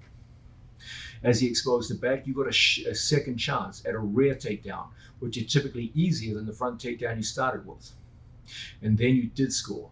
You had that second chance and you got to the score and got to the win. This is the great relationship between front takedowns and rear takedowns. The more your opponent denies the front takedown using the 3 second rule, the more he will expose his back and give you opportunities for a rear takedown. That's why you, as developing athletes, have to develop the rear takedown skill. Because the more your opponents fight your front takedowns and get back up to the feet, the more you're going to have to use these in competitive situations to get in there and score your takedown points. It's time we took a good look at the centerpiece of the rear takedown skill. This is the idea of a standing rear body lock. Almost every takedown from the rear initiates with some form of standing rear body lock. You have to have some kind of controlling grip upon your opponent. Once you get behind someone, no one's going to be happy with the fact that you've gotten behind them. No one accepts that as a good thing in any combat sport. Everyone knows it's a bad thing to have someone behind you. So you're going to have to hold your opponent and maintain your rear position. You've got a bunch of good options to do this. I'm going to demonstrate my grip on my training partner without a gi, so you can see my arms more clearly, because the gi kind of obscures, kind of obscures what I'm doing with my arms here. So I'll demonstrate without a gi on someone who is wearing a gi. Okay, what we need here is some kind of rear body lock, and you've got a bunch of different options here, okay? First option that we often make use of with a gi is cross lapel, okay? Where I take my training partner's jacket and I feed his left low lapel to my right, like so. Okay, this gives you a tremendous control of your opponent and leaves you with a free hand. Okay, the advantage of this grip is it lets one of your hands be free. Okay, the other advantage is it's a very robust grip. One of the big problems we face in this position is our opponent breaking the grip of our hands and causing problems. Okay, but this grip here is enormously robust. Now, guys, you're not trying to strangle anyone, so we're not coming up here and holding up high in the chest. Typically, the grip is below the solar plexus, like so. Okay. Now, as Giancarlo goes to move around, you've got this free hand to work with. Okay. There is a danger my opponent can reach back and put on a whizzer, like so. But we have to make this difficult. Whenever I feel my opponent reaching back for the whizzer, we're constantly moving him out of balance. Every time he reaches back for the whizzer, we're constantly moving him out of balance. Okay. And in situations like this, we can go for many useful forms of takedowns. We'll be looking at a bunch of them. I'm sure you can guess from here there's an easy Tani Atoshi to take our opponent down to the floor and end up on top. Okay, so that's one excellent way of controlling this position using the cross low lapel grip. One more time, facing the camera, Giancarlo. When we go in behind the training partner, instead of locking my hands in the traditional fashion, we take advantage of the gi. Okay, the advantage of this grip is it leaves me a free hand. That hand can go inside my training partner's legs. That hand can go here to my training partner's gi pants to help with a Tani Atoshi. It can also help with ankle drops when we come down and pinch our training partner's knee and bring our man down to the mat. It's a useful thing to have a free hand. In addition, when we grip the jacket, my opponent's ability to break my grips and put his hips forward and get away from us is diminished. Okay. When he goes to break the grips now, it's hard to break the grips on the gi. And there's many ways from here we can off-balance people and create problems for them. Okay, so that's one really good grip when we're working with a jacket. Another grip which is very, very useful and very popular is a 10-finger grip, where I take my 10 fingers and lock them in like so. This is obviously used a lot in no gi, but it's also a very good grip when you're working with a gi. So 10 fingers, lock up, and lock like so. Whenever if you just put your jacket back in, buddy. Whenever we use this grip, you've got a bunch of choices here. I like 10-finger grip because it widens my grip as wide as possible. Giancarlo's in good shape with a nice narrow waist, so I can use a range of grips, but if your opponent's girthy through the middle, you may need to use a 10-finger grip because it's a wider circumference. As we change our grip from 10-finger to palm to wrist, the circumference of our lock diminishes. Sometimes that's a good thing if you want to get a tight grip on a guy with a narrow waist. Sometimes it's a bad thing when your opponent's very girthy through the stomach. So when we start off, one good option is 10-finger at the navel. Okay, right in the center. It's one good option. When he goes to move around from here, it's a good, strong grip and a very, very controlling one to work with. Okay. Now, a second grip we can use, sitting up, buddy, is the same grip, but we're going to go long arm, short arm. The idea behind long arm, short arm is I go from the center at my opponent's navel and I take my arm deep around to the hip. So I have one arm long and one arm short, like so. This creates a very tight connection of my elbow to my training partner's hip. When he goes to move around, it's a very, very tight connection. This will create ideal situations for us to come in and start lifting actions. Start putting people down. We'll talk more about lifts later on. Okay? But long arm, short arm is the idea that I go from the center of my opponent's body and I transfer around to the side. Okay. Once we transfer around to the side, that's when lifting actions become very, very strong. Okay, very useful. Now, another great grip we can use is palm to palm, where instead of going 10 fingers, we bring everything close and we go palm to palm like so. Okay. Palm to palm gripping narrows the circumference of the grip and creates a tighter connection to our opponent's waist. It also enables us to use a hip cut. Okay, a hip cut is where I take my wrist and I cut it into my training partner's hip. Make a strong body, buddy. I come in and I cut to my training partner's hip. I can come down the thigh and use it as a lever to start breaking people's balance down towards the floor and getting into advantageous positions down on the mat. Giancarlo will tell you it creates like a fulcrum in your hip that feels like your hip is buckling. So if we're behind an opponent, we've got palm to palm grip. I feel him fighting the hands, for example. From here, I'll come around the corner and we lock on the hip, strong body. Now from here, I start cutting in on my training partner's hip and we find ourselves behind our man in good attacking position, okay? So that palm to palm grip is another useful one. Another excellent grip is the wrist to wrist grip, like so, which puts in a very, very tight lock around our training partner's hip. This is particularly good for you long-armed, tall fellas out there watching the video. I'm not long-armed and I'm not tall, but if I come around and I lock, and here it creates a tremendous connection. So we come through, we cross wrists, and we hold, okay? Cross wrists, butterfly, lock, okay? So we come in on a training partner and we lock like so. This creates a very strong connection to an opponent. It makes a good lifting material, okay? It's also an excellent way for us to work. Now there is another grip that you don't see very often, but I'm a big fan of this one. Two hands on. Two hands on refers to a situation where I unlock my hands. Good strong base. From here I take two hands and I just hold the hips. Okay, so if I have my hands locked and I see my opponent fighting my hands, I will often go two hands on. Now the advantage of two hands on is that it creates a tremendous pull on an opponent, and it creates distance where you can whiplash people and pull them onto you, okay? If my hands are locked, it's hard for me to pull them onto me, okay? Because my own hips get in the way. But when I go two hands on, it's now possible for us to come in and work very successfully. I often use this one when people start fighting my hands and breaking my grips. He's going to come back to lock hands, get his hands on the floor, etc., etc. So once again, the main grips we work with, let's come to the camera. First one, from here, we feed the lapel and come across like so. This creates tremendous control and gives us a free hand to take the pants, the hand, etc., etc. I can put a hand inside. There's many things I can do. So the great advantage of this is it gives me a free hand. The other great advantage, when he goes to fight my hand, it's very, very difficult to break this grip. And it's relatively easy for us to start maneuvering him down to the floor.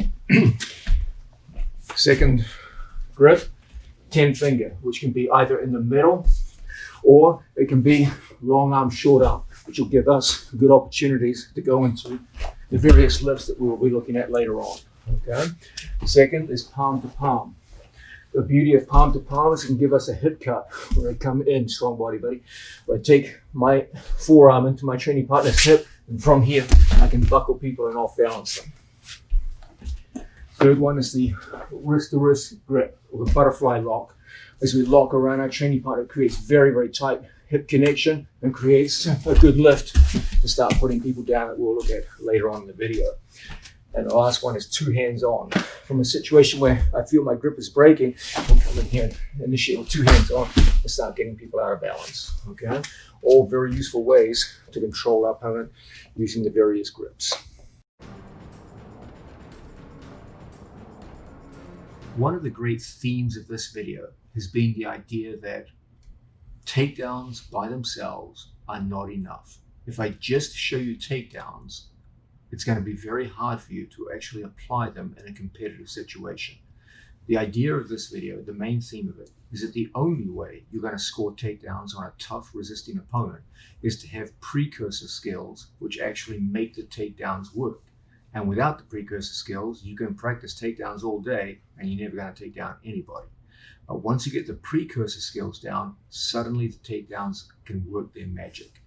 The standing rear body lock is no exception.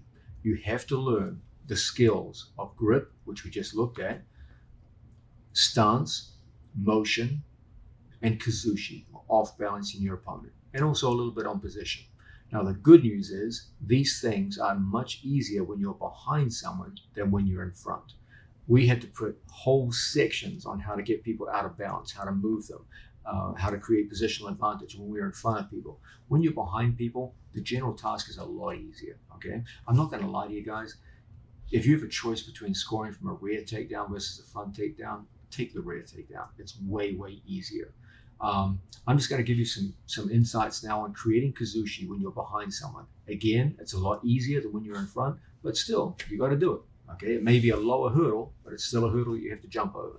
So when we get behind someone, we've got to be able to take them out of balance. We've got to be able to hold a good position. Let's talk first about position. If I come too far out to the side, I expose myself to a whizzer.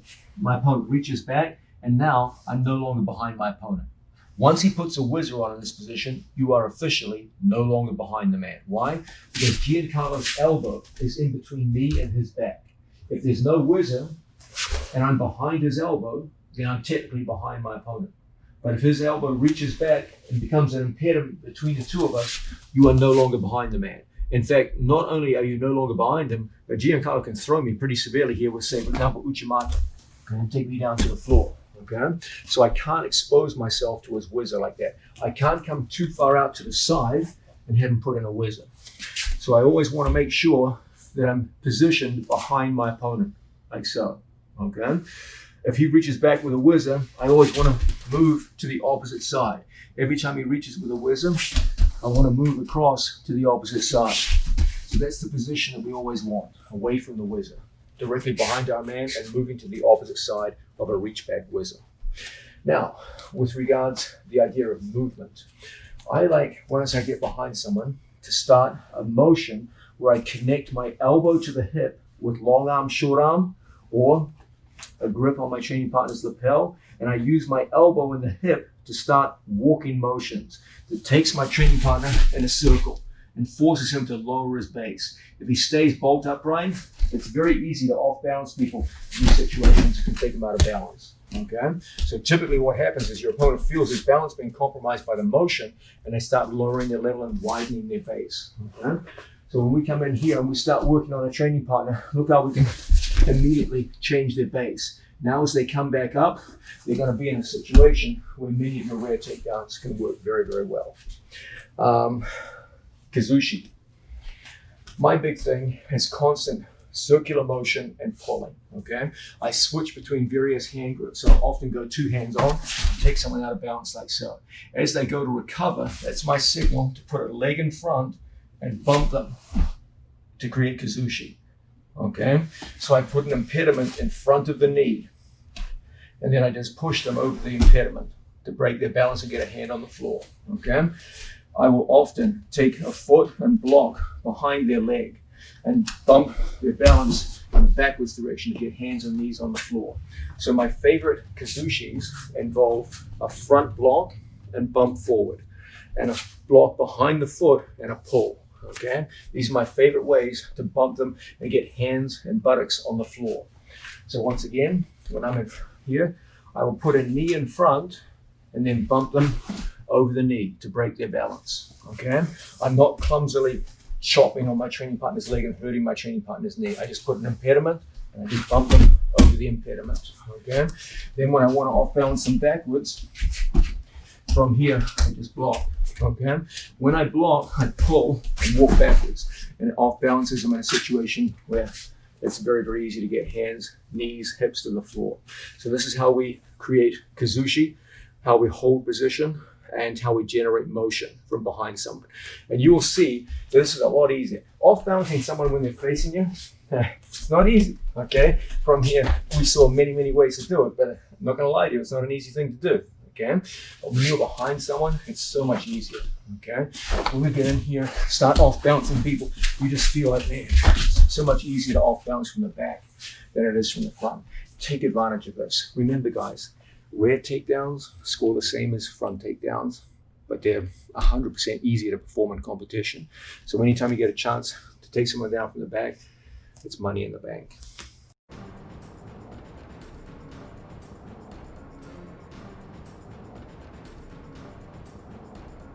Now, we're looking at rear takedowns, one of the most important of the general skills of the standing position in the sport of jiu-jitsu. We're differentiating the idea of takedowns which occur when we're in front of people, like so, okay, which is one form of takedown, versus takedowns when we're behind people, like so. We're looking to score from this position. A takedown which we're going to be looking at a lot in future volumes of the Feet to Floor series, but which we haven't looked at yet in this particular video, is Ko-Uchi-Gari. Okay, Ko-Uchi refers to the idea of a small inside trip. Ko is small, and Uchi is inside, and Gari is trip or reap. Okay, to stand facing with your feet apart. The idea behind a Ko-Uchi-Gari is that we're going to put a backwards force on my training partner that puts most of his weight on his heels. Okay, and from here we take our foot and we use the sole of our foot to brush his foot outwards and around, generally in the direction that the toes are pointing. So our first thing is to separate his feet. Okay, the idea is to take his feet apart. Okay, and then we brush it forwards and we knock our man down to the floor. That's the idea of a Ko-Uchi-Gari. As I said, in volume 2 of the Feet to Floor series, we'll be looking at it as a as a front takedown.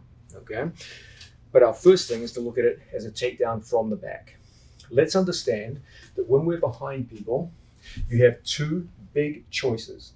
I can either take my training partner forward to his hands, like so, or I can take my opponent backwards to his buttocks and hips, like so. That's the basic choice. Okay. Ko-Uchi-Gari, or reverse Ko-Uchi-Gari, the Ko-Uchi scored from the back, is an attempt to get my opponent's hands forward to the floor. That's what it's designed to do. Okay. The good news is it's a lot easier to hit a Ko-Uchi-Gari when you're behind someone than it is when you're in front of them. So we're going to be behind our training partner, just like so. Let's face 45 degrees to the camera. Okay. The best time to hit any Ko-Uchi-Gari is when your opponent's feet are a little further apart. If your opponent's feet are very close together, you're better off attacking the legs from the outside. It's a better way to attack. But when you start moving people, bring your feet together. When you start pulling people and generating kazushi, you're going to find very quickly that your opponent's reaction will be to separate his feet. And so it's very easy to get your opponent to do this with his feet. Okay? So when I see my opponent in a wide stance, one of my favorite ways to act is to attack with Ko-Uchi-Gari using the sole of my foot. Can you just pull your pants up? I use the sole of my foot here. Don't kick him inside the shin. This is going to piss your training partner off. It's not going to do any good. We want to clip using the sole of the foot. Do not hold it. Do not use the shoelaces. This is not Muay Thai. We're not kicking people. Okay. We use the sole of the foot and we brush like we're brushing a penny along the mat. Okay. Again, don't kick your training partner like it's Muay Thai with the sole of the foot, or even worse with your shin. Okay, use the sole of your foot so it's a pleasant and painless experience for both of you. The idea is not to inflict pain. The idea is to off balance your opponent. Okay, so don't just savagely kick someone. Take your foot and brush like we're brushing a penny along the mat. Okay, the idea is to take my opponent's foot, his left foot, away from his right foot. Okay, so imagine my hand was my foot and I just brushed away. Did you see what happened to Giancarlo's head? His head went forward. Now, Placido, let's combine this. You're going to stand behind Giancarlo. Just place your right hand on Giancarlo's shoulder blades, right here. Now, as I pull Giancarlo's foot, I want you to push forward and we'll see what happens, okay? These are the forces involved in this takedown. As I pull the foot, you push, Placido. And you see what happened? The combined force of a push outwards on the foot combined with a push on the back put Giancarlo down to his hands. That's what we're looking for. Thank you, Placido. So we have to do that by ourselves. We don't have a friend to help us, so we've got to do it ourselves. And the way we do that is I use my upper body to push, so the push comes from my upper body while my lower body trips. Okay, and if I can combine those two things, you're going to get a beautiful Ko-Uchi-Gari that forces your opponent's hands down to the mat. Some of your opponents will go down to their hands and knees, usually the older, less athletic ones. Okay, but a good opponent will probably go into a position we call the 4-point position. What is a 4-point position? That's where they go like so, with 1, 2, 3, 4 points of contact with the mat, as opposed to turtle position, where you have 1, 2, 3, 4, 5, 6, 7, 8 points of contact with the mat. Okay, when the elbows and knees come off the mat, you're no longer in turtle, you're in 4-point position. Okay, some people call this a tripod. I'm not sure why, because there's 4 points of contact on the mat, not 3. Some people call it a quad pod. That makes more sense. but not many people call it that. So let's start off with Koji-Gari from the back. We've got a lock on our training partner's body. I'm going to take my left foot just outside his left foot. I don't want my legs to cross each other. You have no power now, okay? I step just a little bit to the outside, and look how I brush Giancarlo's foot, and I lift it away like so.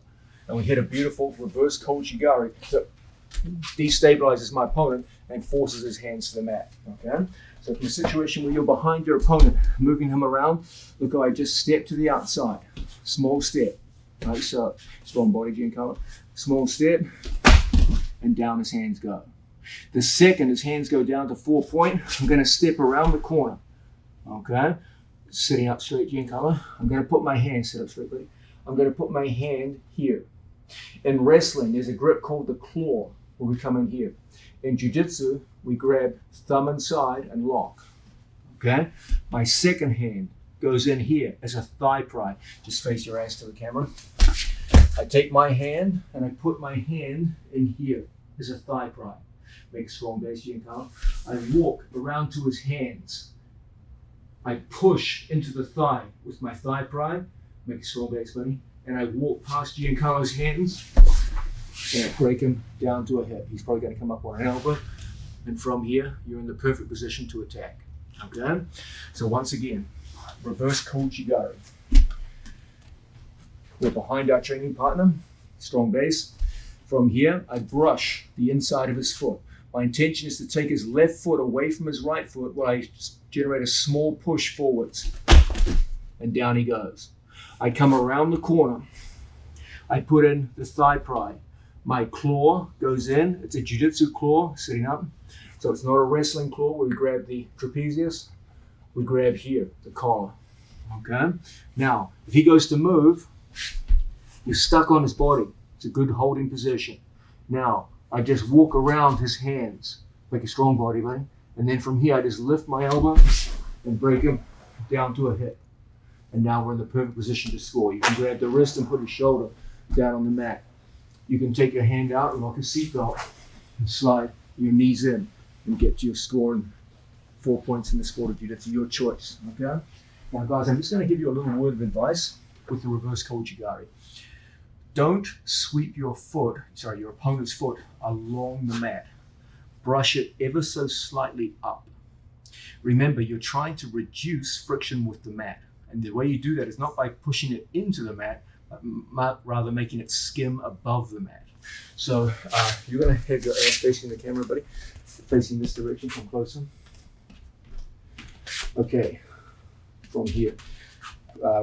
Feet spread and leaning forward just a little bit. If I come in and I just smash his foot into the mat, make a strong base, it doesn't move. Because I'm taking his foot into the mat and I'm creating friction with the mat. What I want to do is I want to lift his foot and take away friction. Okay? So the direction of my sweep is ever so slightly up. Nothing crazy. I'm not trying to lift his foot. That's not the idea. I want to make his foot lightly skim the mat. Okay? Not go down into the mat. If I go down into the mat, Giancarlo's foot doesn't move. But when I make it lightly skim the mat, that's when you get what you want. Okay? So once again, what I want to do is to give an ever so slight lifting force and brush ever so slightly upwards. Nothing crazy. I'm not trying to lift his foot up high in the air or anything like that. Just a little skimming motion. Make a strong base if you don't want to go down, Giancarlo. And from here, I just make that light skim that puts his hands on the mat every time. Okay? So one more time from the start. We're behind our training partner. We lock up. From here, we try to tussle and put him down. I go in, I hit the reverse Koji-Gari. Then I move around the corner and I go and I take my claw grip, just like so. Now I move around my training partner's body. I lift with my elbow. And as a result, I can break him down to a hip. Once he's down on a hip, we can go in with any one of your favorite turtle breakdowns and go in and get your points in score. So the reverse Koji is a really practical way for us to score from the back position, standing rear body lock. Now we're looking at standing rear body lock takedowns, the rear takedowns that are typically easier to score an opponent. One of the great front takedowns of jiu-jitsu and judo is kosara gake. Okay, many different variations of this. The idea is that I hook my opponent's leg from the outside and push my opponent backwards. Okay, so for example, if we're gripped up like so, many different variations of kosara gake. One of them might be a calf-to-calf variation, where I take my training partner over like so. Okay, there are also knee-to-knee or hip-to-hip variations with a strong body. Like gripping me. Okay? From here, we can hit knee-to-knee variations, where I come in, I bring my knee behind my training partner and find myself in a good position to take him down. Okay, I can come in hip to hip on a training partner, and then from here take my man down to the floor. Many different variations. You'll see this all the time in grappling sports, where we come in on a training partner and put our man down to the floor. It's a beautiful takedown, highly effective. There's also variations where we just go in calf to calf, or even foot to foot on a training partner, and bring our man down to the floor. We'll be looking at a lot of kosara gari and kosara gake variations later on in the video series. But the easiest one for you to learn from the start is using kosara gake variations from the back, reverse kosara. And the idea is I take my knee and I bump here, just like so, and I bring my buddy over the knee and force his hands to the mat. Okay, it's one of the easiest ways to take a tough, resisting opponent and just force his hands to the floor. Okay, so if I'm behind an opponent, just like so, I'll come in, I'll put my knee right there in front of his knee, and I'll just bump him and force his hands down to the mat. Okay, it's one of my favorite ways to go. Now, when you put someone into a 4-point position, in the sport of judo, you score 0 points for this. In the sport of wrestling, you score 0 points. Because in wrestling, I have to touch his knee on the floor to get a score. But in jiu-jitsu, you get a chance to double your money. I only get 2 points for a takedown, but I get 4 points if I take his back, if I get 2 hooks in. My whole thing is, when you use these reverse kosaras, use it as an opportunity not to get takedown points, but to get back points. Why would I take 2 points when I can spend the same amount of energy and get 4 points? And I'm in the best strangling position in the whole sport of jiu-jitsu.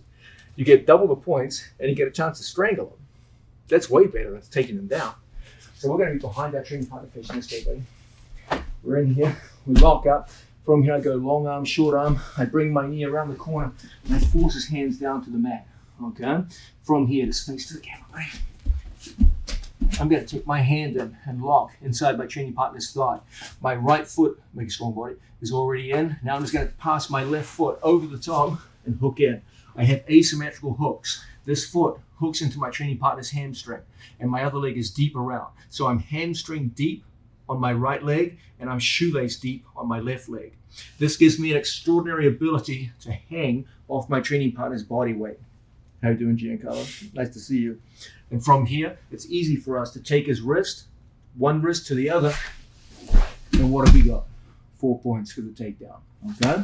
So once again, remember guys, why would you score 2 points when you can score 4 and strangle him, okay? Kosara gake from the back.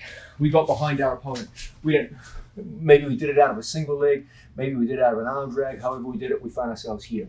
I come in, I take my knee around the corner and control him. I never clumsily sit on my training partner's knee. Never, never, never. Guys, the most important, one of the most important safety rules I can ever give you in the standing position, we never spread your wide base one. We never sit on the outside of our training partner's knee. Never, never, never. Guys, you have to all promise me when you're doing standing technique, you will never sit on the outside of your training partner's knee. I've seen more people get their legs wrecked by this clumsy, unforgivable mistake than all the others put together. Where people, I don't know why jiu-jitsu players do this, but I never see wrestlers do this. I never see judo players do it. I never see sambo players do it. But I see jiu-jitsu guys do this all the time. They put a leg over, and normally the head's in front, and Giancarlo, I'm just going to do this very gently, okay? They sit on their training partner's knee, and they sit to their buttocks, make a strong body, buddy. They sit like this, and bang! They blow this knee out every time. I've seen it so many times. I've heard the horrible screams and the snapping of tendons. It's a terrible, terrible thing. It's not a good takedown. and you can put one of your buddies in hospital for a long, long time. Guys, all of you, promise me one thing.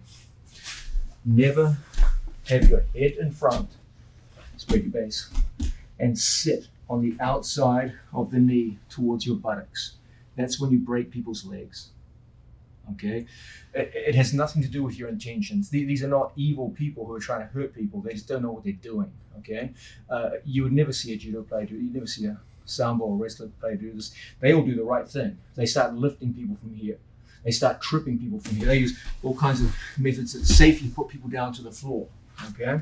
But what you can't do, I don't know what it is about jiu-jitsu, how this became a thing in jiu-jitsu, but it did. And so you see jiu-jitsu players do this kind of madness where they just sit on people's legs and try to take people down, and they end up just busting the knee. As Giancarlo's knee goes inwards, it just snaps. Okay? And it's not even effective as a takedown. 9 times out of 10 when people try this, just turn into me, Giancarlo. As I do, this happens. Okay, it's not even effective as a takedown. I don't know how this became part of jiu-jitsu culture, but it's a disaster. It's a shitty takedown done in that fashion, and the only time I've seen it work is when it completely destroyed people's knees. Okay, it's hazardous and ineffective. This is the worst possible combination. There's so many things you could do from there that are so much more effective and so much safer. Please don't ever do this when you're training. Let's make a little pledge that when we work with each other, you watch the video and you're working with your buddies in the gym, never, never, never sit on people's legs. What I mean by this is that you're sitting to your buttocks. If I'm here with my head in front, spread your base, and I sit to my buttocks, that's when you bust people's legs. I see it all the time. Okay, guys come to my academy, they visit, they have good intentions, but they do this. I'm like, oh my God, what are you doing, man? There's so many things you could do from here. If in these situations people just went to a knee, for example, okay, the knee is very, very safe, and you're not going to hurt people. But when you sit to your buttocks in these situations, that's when people get wrecked. Okay, so none of that, guys. Just don't do it. Okay, instead, let's do something far more effective from the Kosoda situation, where I just take my knee and I just bump his hands to the mat. Okay, I put in my thigh pride. I put my hand here in the far lapel, and then from this situation, I just throw my leg over the top, and I take long hook and short hook, like so. So I can hang my weight off my training partner. I should be able to touch the floor with my head, reach for the far arm, reach for strangleholds. I should be able to do sit-ups in this situation. Then I bring his wrist to the other wrist, and down he goes to the mat, and we've got the win. Okay? So not only have you used the Kosoda to break your opponent down from standing position back down to the floor, but you just doubled your money. You didn't get 2 points, you got 4 points. And what you're going to find from situations like this, not only do you score 4 points, you get in situations where you can start strangling people. Okay, so if we have our buddy here in front of us, and we hit our reverse Kosoda, we dog him down to the mat. As I throw everything in under these circumstances, we start getting in behind people. It's an easy thing for us to start transferring the hand, strong body, buddy, and we get into a good strangle position. From here, it's not difficult for us to start reaching for the legs, and then from here, we end up not just with a takedown, but with a beautiful strangle. And this is so much more profitable, so much safer, so much more high scoring. Why would you take these other crazy options when you can do things like this? Okay, so that's the reverse Kosoda Gake from the back, and how we can use it to score twice as many points as usual and go into our favorite strangle position. One of the great foot sweeping attacks of jiu-jitsu and judo is the Ashi Harai. Okay, it's a beautiful, beautiful move, and we'll be looking at it in some detail in later videos in the Feet to Floor series, because it does involve some more advanced concepts and takedowns, the idea of unweighting a foot and creating movement and off balancing. It's probably not a takedown you're going to learn in your first 3 to 6 months. It's more of a long-term project, but I got some good news for you. The Ashi Harai might be quite difficult when you're in front of someone, but it's very easy when you're behind someone. So I'm going to show you the reverse Ashi Harai as your first introduction to the idea of foot sweeping. This move is often associated with my students. I have several students, people like Gordon Ryan, Gary Tonin, Nikki Ryan, who are, Craig Jones is getting very good at this too, by the way, who are really good at following someone from the back and sweeping away their feet and dropping them like they slipped on a banana peel or an ice rink and went to fall. First, let's have a look at what is Diashi Harai. The idea is simple. In any foot sweep of based on Diashi Harai, there are different kinds of foot sweeps, but for any kind of Diashi Harai, the idea is that we can create an unweighted foot. If he stands in base, right now his weight is evenly distributed between his 2 feet. Okay, 50% of his weight is on this foot, 50% of his weight is on the other foot. As a result, his 2 feet are bearing his body weight. It is unlikely, in fact, probably impossible, to sweep his feet under these circumstances. There's a lot of friction with the mat because his feet are flat on the floor and there's a lot of weight on them. So if I went to sweep his foot, nothing would happen. Okay? But if I put all of his weight onto one leg so that this foot barely had contact with the mat and there was very little friction and very little weight, when I went to sweep the foot now, you would get a very different result. Okay? The idea behind Diashi Harai is you want to create an unweighted foot. And in that period, it won't last long, in that period of unweightedness, you're going to sweep or brush his foot towards his other foot. And then you are going to pull his upper body into the hole that you have created. As his base of support, Giancarlo, could you come over here and just put your hand on my shoulder? Okay, just roll. Okay. If someone brushed my foot away, like so, the only thing holding me up right now is Giancarlo. Giancarlo, release your hand, and I fall. Okay? That's the idea behind Diashi Harai. My foot gets unweighted and brushed away. Now just pull me down. And I fall. Okay? That's Diashi Harai. Doing this from the front takes some artwork. You've got to have some serious skills for this. Okay? From the front, there's many different variations, but one which we might use, a classic version, which is often used for demonstration purposes, is to pull our training partner around the foot and get down there, down to the floor. And this would be Diashi Harai from the front. Okay? That takes some artistry and will be more of a long-term project for you. However, from the back, it's pretty easy. What I'm going to do is I'm going to start you off with the idea of walking drills, so you gain confidence and you start to understand the idea of an unweighted foot, because this is the key concept that you must grasp. Okay, so the first drill we're going to do is known to anyone who's done 1 or 2 classes of judo, and it looks simple like this. We lock up, just like so. I'm going to have my training partner walk backwards, and I practice following his feet. Now I walk backwards, and he follows my feet. Do you see how we're building up a rhythm?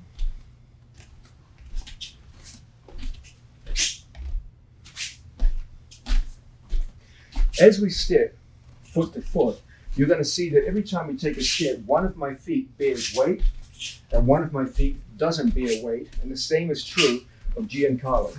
If I intercept my training partner halfway through those steps, I find an unweighted foot and I brush the foot. Then we go to the next level. Now we add the idea of brushing an unweighted foot and at the same time pulling our training partner into the hole that we've created. That's the basic idea you learn in your first days in jiu-jitsu and judo. Okay, it's kind of an artificial drill, and let's be honest, no one walks around like that or stands like that in a fight situation, so it is very artificial. But it does give you the idea of an unweighted foot and pulling your opponent into the hole that you've created, which are the 2 concepts you need to be successful with Diashi Harai. Now let's reverse that. Giancarlo, you're going to face that wall. Your first drill for the reverse Diashi Harai is to put your hands on your training partner's shoulders. I know this is very artificial, but you've got to start somewhere. He steps left foot, I step left foot. He steps right foot, I step right foot. He steps left, right, and we follow. We turn around, he goes left, right, and we follow. And we practice following our opponent. When you first start off, I recommend you look downwards. But as you get more confident, you will look forwards and you will use your peripheral vision. So you're not constantly looking down like this. But when you first start off, you've got to start somewhere. Okay, he goes left, and we follow our opponent, and we break rhythm, and take the unweighted foot and put him down. Okay? So that's your first drill. Now, obviously in a fight, no one walks around with hands on shoulders. It's kind of unrealistic. So we go to the next level of drill, which is to use a two hands on grip, like so. Giancarlo goes left, I follow, and again, we brush the unweighted foot and we put the man down. Then we get to the next level, which is getting closer to combat now. We work with a 10-finger grip. As he goes left, right, left, etc., we follow and we brush and put our man down to the floor. Okay? Now, the time we use this is when people are walking away from you. And that's a very common thing when you're in a reverse body lock. Just come away from the camera. When you're in a reverse body lock, you're trying to off-balance people. Okay, you're moving them out of balance. So what a lot of them do, they stand up straight and they start walking away to break your grips, and turn and face you. That's what most of your opponents go to do. It's a smart thing to do. That's what he should be doing. Okay? And we take advantage of this. As I see my opponent go to walk away, we follow his steps, and then we brush him down with the Yashi Harai. Okay? In this case, it's reverse Yashi Harai because you're behind your opponent. My students often make use of this move, and it's one of our favorite ways to deal with those frustrating opponents who are constantly moving away from you and causing problems, walking away like so. Okay, which is what they ought to be doing. That's smart on their part. And we use the Yashi Harai, or in this case, reverse the Yashi Harai, as a counter. So initially, we're pulling them backwards, and they start reacting away from us. Once we feel our opponent coming in, that's exactly when we go and attack. The idea is I come in and I commit with my hips. Don't do the Yashi Harai like this. You're never going to sweep anyone. You have to be confident with the hips, and then a small lift, and then a brush across the body. Okay? So, push, pull, we're walking, and down they go with the Yashi Harai. Okay? In a live competitive situation, you're probably going to keep your body locked and drive your opponent down to the floor.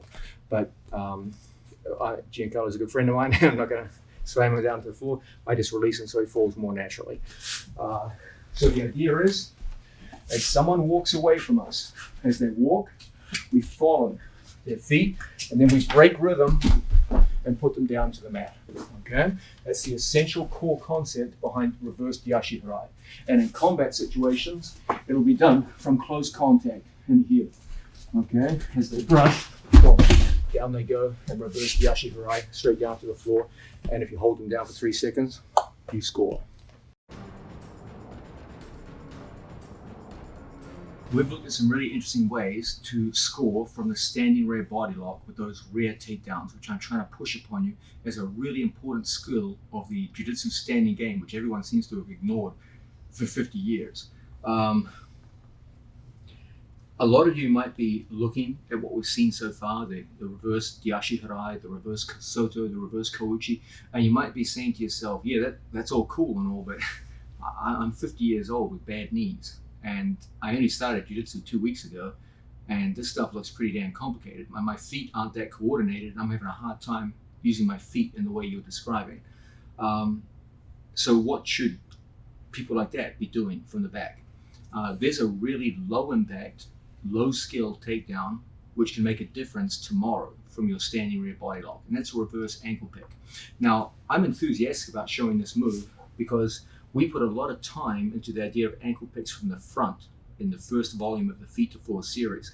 And one of my arguments was that the ankle pick is one of the easier takedowns for us to perform. Low risk, high reward in the standing position when we're facing our opponent, a good forward takedown.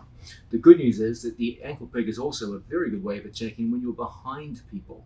And it's a pretty low skill move. It's even easier than a front ankle pick.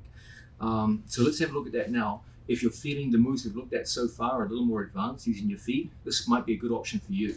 Okay, first, what is a reverse ankle pick? It's, as you probably guessed, from a reverse body lock. Typically, what we do is we use a grip where we go here on our training partner's gi, and we use the low lapel cross, the cross low lapel. Okay, guys, you're not trying to strangle anyone, so we're not coming up high here. We come in like so. Okay, and as we saw earlier, the beauty of this grip is it gives you a free hand. Now, for some takedowns, like Tani Itoshi, we typically grip here at the gi pants, at the knee. Okay, make a strong body ready. But another excellent option is for us to come down and pick up an ankle. Okay, I can do this by stepping my foot just inside his foot and going from a standing position. Okay? Now, it's called a reverse ankle pick, but in truth, you're actually grabbing his shin, not his ankle. Okay? Don't grab the shin close to the knee, grip all the way down here, right where the shoelaces meet the shin. If you're perhaps a little older or a little less athletic, you can do it here from the standing position. And all I do is I use, let's come close to the camera. I use my shoulder in my training partner's buttocks. Don't be up here on his lower back. You're never going to reach his ankle. I have to take my hand here and then slip my shoulder below the buttocks so that my ear is on the outside of the buttocks. Only now can I reach the ankle. Don't have your foot right in front of the ankle. It's going to get in the way. Have your foot inside his other ankle. And then I push forward with my shoulder and I force Giancarlo's hands to the mat. And they all do the same thing. They come down like this to their knees. Okay? Guys, there are a lot of details that I just gave you there. I'm going to demonstrate them again so you see exactly what you need. Okay, coming close to the camera. First, the grip. When we're behind our opponent, I can't use a body lock for this one because I need a free hand. So our favorite grip for this one is to open up the jacket and grip in here with my hand right in front of the belly button. The beauty of this grip is that it lets my elbow control his far hip and it gives me a free hand. I normally start by gripping in here so that if my opponent reaches for a whizzer, it's very, very difficult. If I don't have this, he can reach back and put on a whizzer. So I normally start by pushing forward on the knee. He goes to reach for the whizzer. Good luck. It's going to be tough. Now, the next big thing. I cannot do this takedown if my shoulder is on his belt or even worse, above his belt. Then I'll never reach his ankle. It's out of reach, even if you're a long-armed fella. If someone with short arms like me, no way. Okay. So our thing is I need to take my shoulder and slip it below the buttocks. You know you've done it right when your ear goes on his upper outside thigh. If your ear is on his lat muscle, it's not going to work. Okay? Strong body Giancarlo. So from here, I step and I shoulder slip. Like so. Now, don't put your foot next to the foot you want to pick. Don't have your hand off. He reaches for a whizzer, and now you're in trouble. Now he can throw you with Uchimata. Okay, and that's kind of embarrassing. So from here, I push inwards. He reaches back for the whizzer. Good luck. Now, I shoulder slip. Now from here, I step my foot to the opposite ankle. And I come down, I grip, I pull between my legs, his foot to my knee. And at the same time, I shoulder push. Make a strong resistant body, Giancarlo, like you don't want to go down. He's going to go down first to his hands, and then you're going to notice something interesting. They all go down to a knee because you're holding the ankle. As he recovers to a turtle position, we're going to take the opposite side, sitting up. We're going to take the opposite side of my anchor hand. That's my right arm. And we're going to throw the hook on the opposite side. There's going to be a disconnect between his elbow and his knee for half a second. And I throw my hook straight in, like so. Now, because I'm holding the opposite lapel, when we fall down to the mat, you're going to see the lapel saves me, holds me in place. So that from here, we can easily get the hook in and score our points.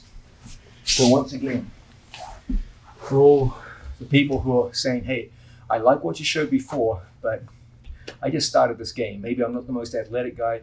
Maybe I'm a little older and I'm having a hard time hitting those reverse Diashi Harais, the Kosotos, Kojis. They look nice for other people, but it's not for me yet. Maybe later on down the line, but it's a little tough. This is a great alternative for you.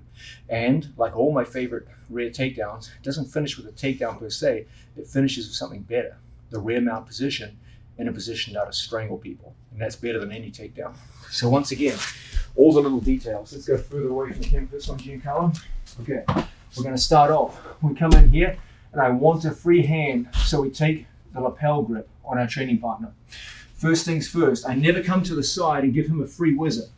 And now it's more likely he'll throw me than I throw him. We take a hold of our training partner's gi pants. I stiff arm the gi pants. When he reaches back for the whizzer, it's awfully difficult. I'm pulling in this direction. Now I shoulder slip.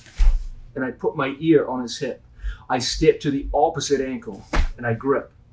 he tries to hold his base, do everything you can to hold your base, Giancarlo. I push forward with my shoulder and I pull his foot to my knee. And as a result, he goes down. I'm holding with my right hand, so my opposite left hook goes in. Boom. And from here, I just fall. And when we fall, your opponent's gi gives you exactly what you want. And as a result, we fall down into a scoring position and you score 4 points instead of 2 points. So one more time. I'm going to demonstrate this one facing away from the camera so you get to see the shoulder slip. Okay, we're behind our training partner. Standing rear body log, hand on the gi pants, strong base. Now, from here, look how I take my shoulder and I slip everything down, just like so. Now, even when he tries to move away from me, it's a difficult thing. Now I catch. When I put him down, watch my right shoulder, strong body, Giancarlo. I throw my right shoulder and I pull the foot. And he goes straight down to the mat. Now, I pull on this side and I throw my hook on the opposite side. And as a result, we end up behind our man and in good position.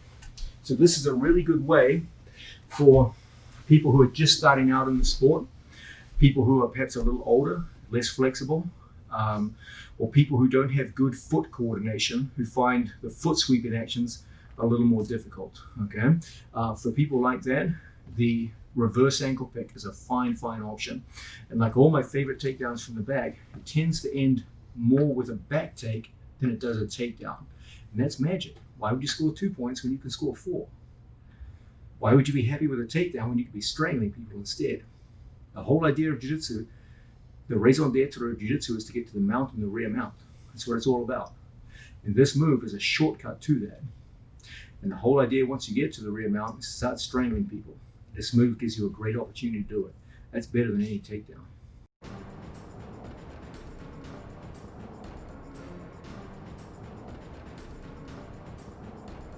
Now, so far, all the takedowns we've looked at have been what we call front takedowns. Let's understand that in jiu-jitsu, there are 2 broad categories of takedowns. Standing up. There are takedowns that occur when my opponent is in front of me. These are the ones that most people think of when they think of a takedown, because standing combat in jiu-jitsu typically starts in a situation where the guy's in front of you. Okay, no one turns their back on you in a jiu-jitsu match. They stand here like this.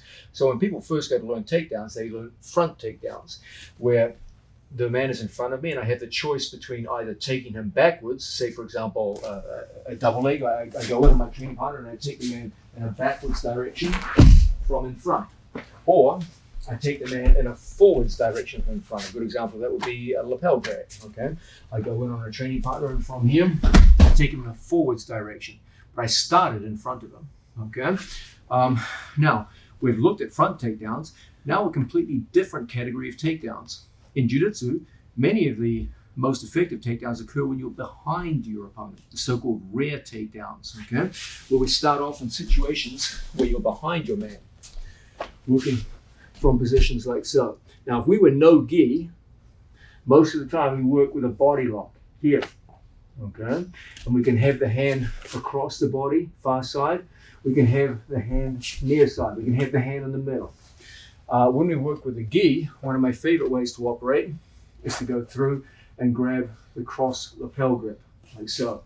And this too can be a fantastic way for us to operate.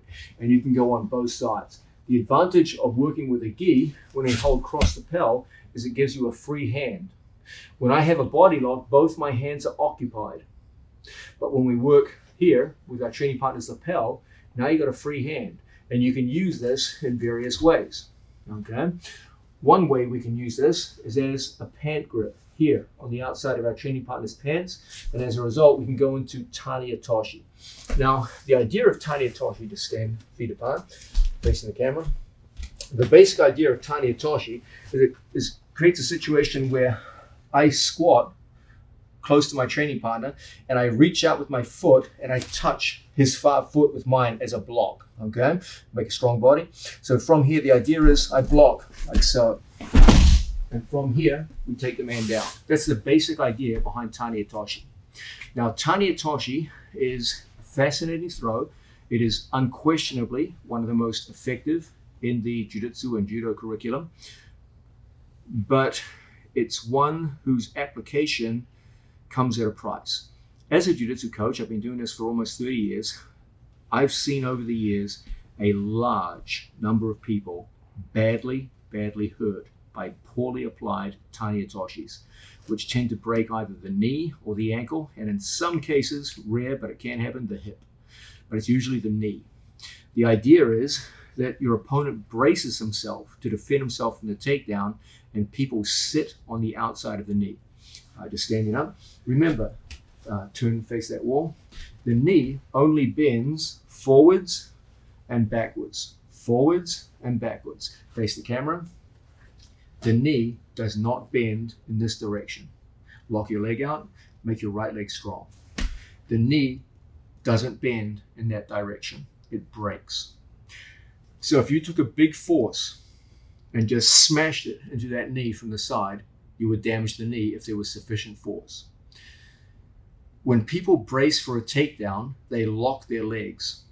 Lock your legs like that. They don't want to be taken out, so they brace. Then you get someone who sits on the outside of the knee with their whole body weight. And you get disastrous situations like this. Spread your feet, like a wide base. I have my feet in front of him. I go to touch his rear leg, and I end up sitting on the outside of his knee. And when I sit, just hold your base. Don't worry, I'm not going to hurt you. When I go to sit and extend to the far leg, I end up sitting on his knee. Strong body. I'm reaching, and I sit. Now, 6 times out of 10, no one gets hurt, and everyone goes, hey, that's not that bad. It's not that dangerous. What the hell is Danaher talking about? But the other times, you get guys who get their knee slightly injured, a little bit, and they're like, ooh, I felt something there. That wasn't good. And then there's that 10th time where a guy's leg gets absolutely wrecked. And they end up in hospital with surgery, and they're out for a year. Okay? This happens so many times in my classes that I banned Tani Atoshi where the head is in front of the chest. And the injury rate in my classes dramatically dropped. You just didn't see catastrophic injuries anymore in that situation where people were sitting on people's knees. Okay? I will always tell you the most dangerous thing in jiu-jitsu is not the submission holds. It's not the strangles. It's uncontrolled falling body weight. That wrecks more people in jiu-jitsu than all the submission holds put together by a factor of 10.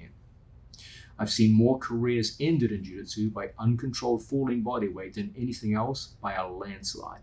And one example of uncontrolled falling body weight is someone clumsily sitting on the outside of your locked knee and snapping it like a matchstick. Okay?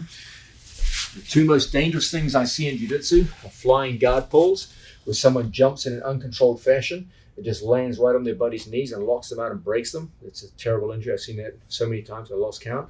And Tani Atoshi, where people come in and they sit, spread your base, and they sit uncontrolled fashions on their training partner's knee. And as a result, it breaks inwards towards the floor. You hear a scream and the ambulance comes. It's a terrible thing. Okay? So what I did is I banned Tani Atoshi with the head in front of the chest, here. I'm not saying you can't do this safely. A good player in this position can perform it safely. It's actually a pretty good takedown. Okay, it's a good one. But if it's done badly, and a lot of people do it badly, you get terrible results. Okay. The right way to do this, if you insist on doing it with your head in front, is to always line 3 feet up in a straight line. Now, when I sit, I miss his knee. But if I get clumsy and I do it with my foot in front of his foot, I'm going to sit on my buddy's knee. Or even if I do the right thing and I step and he moves his foot backwards, like so, then when I try it in the movement, I break his knee. So I can even do it correctly. And if he moves, I break his leg by accident. Okay? No one cares if after you've just broken your buddy's knee, you go, hey man, I'm sorry. Sorry doesn't make your knee get better. Sorry doesn't make up for a year of lost training. So I banned Tani Atoshi with the head in front. But one Tani Atoshi I do allow is Tani Atoshi with the head behind. Because now it's almost impossible to hurt your training partner's knee.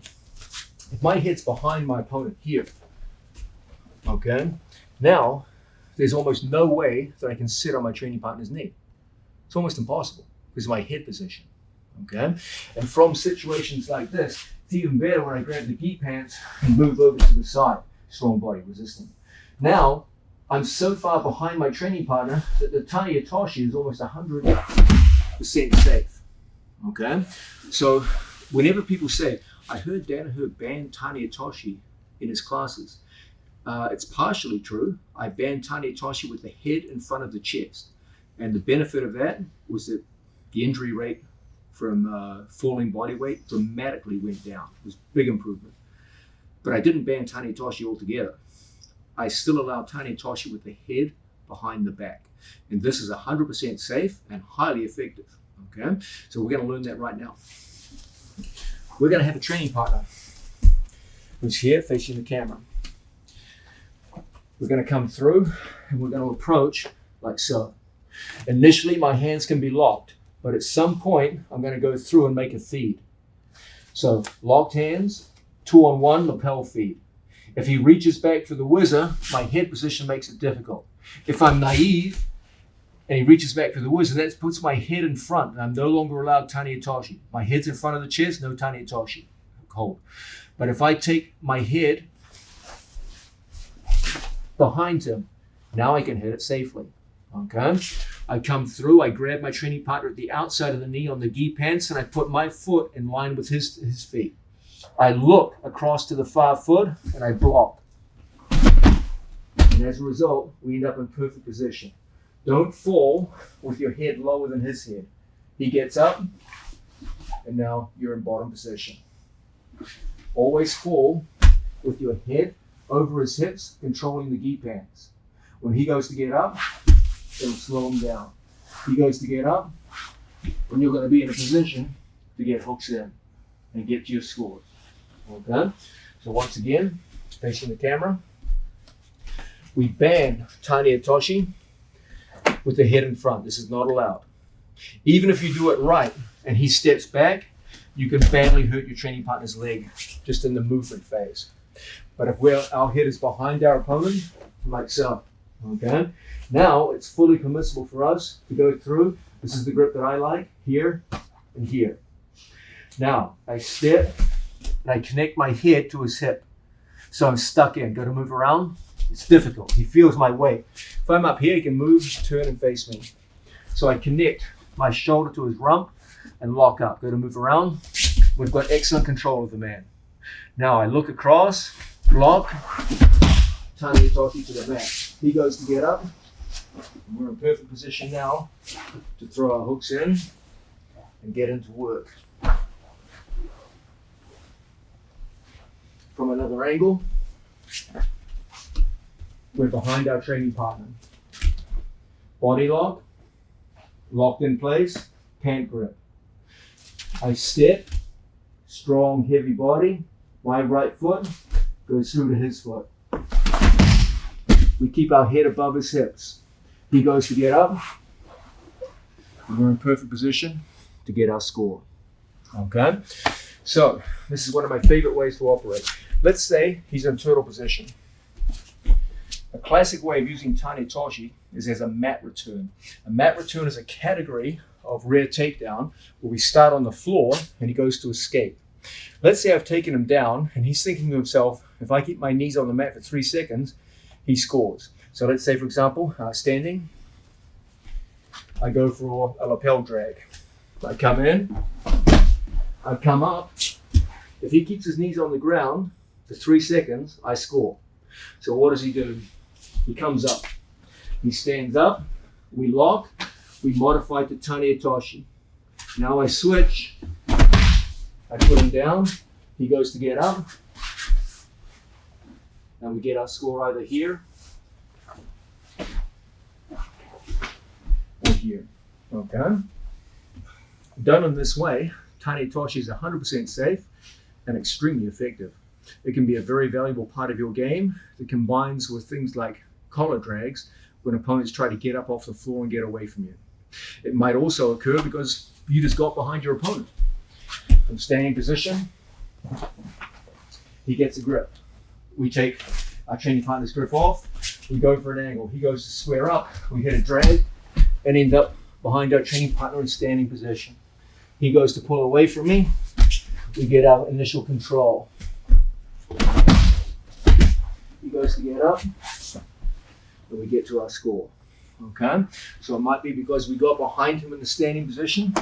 It might be because he's trying to stand up off the mat and we have to return him to the mat.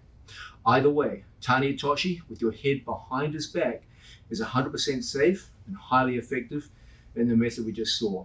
Tani Hitoshi with the head in front of the chest can be effective, but it can also be a short trip to the hospital and a long time off the mat.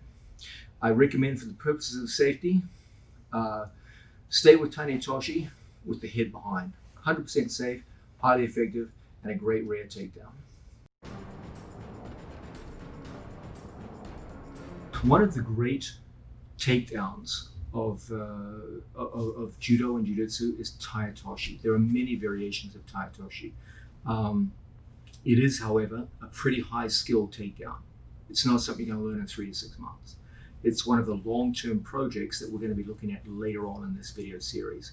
As much as I love Tai Otoshi as a takedown, for jiu-jitsu purposes, where the gripping rules are different, the stance tends to be very different, people tend to be more crouch stances, I'm a big proponent of what's called drop Tai Otoshi. In my opinion, drop Tai Otoshi is the preferred variation of Tai Otoshi for the sport of jiu-jitsu. It's highly effective in judo, and it's going to be, I believe, in the future, highly effective for jiu-jitsu players. And we'll be spending a lot of time further on in the feet to floor series with drop Tai Otoshi.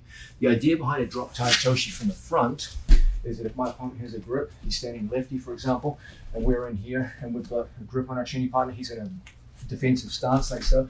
The idea behind a drop Tai Otoshi is I come in and I drop to a knee right in front of my training partner, and we end up with a beautiful and highly efficient takedown to the mat. Okay, so we drop down to a knee and take the man over the outstretched leg. There are other more classical variations of Tai Otoshi which take a lot more skill and create problems where you tend to get rolled through after the throw. These are beautiful throws. The classical versions of Tai Otoshi, when they're done well, they're freaking beautiful. They're among the most beautiful moves in all of grappling, but they are high level skill. It's going to take you a long time to get good at them.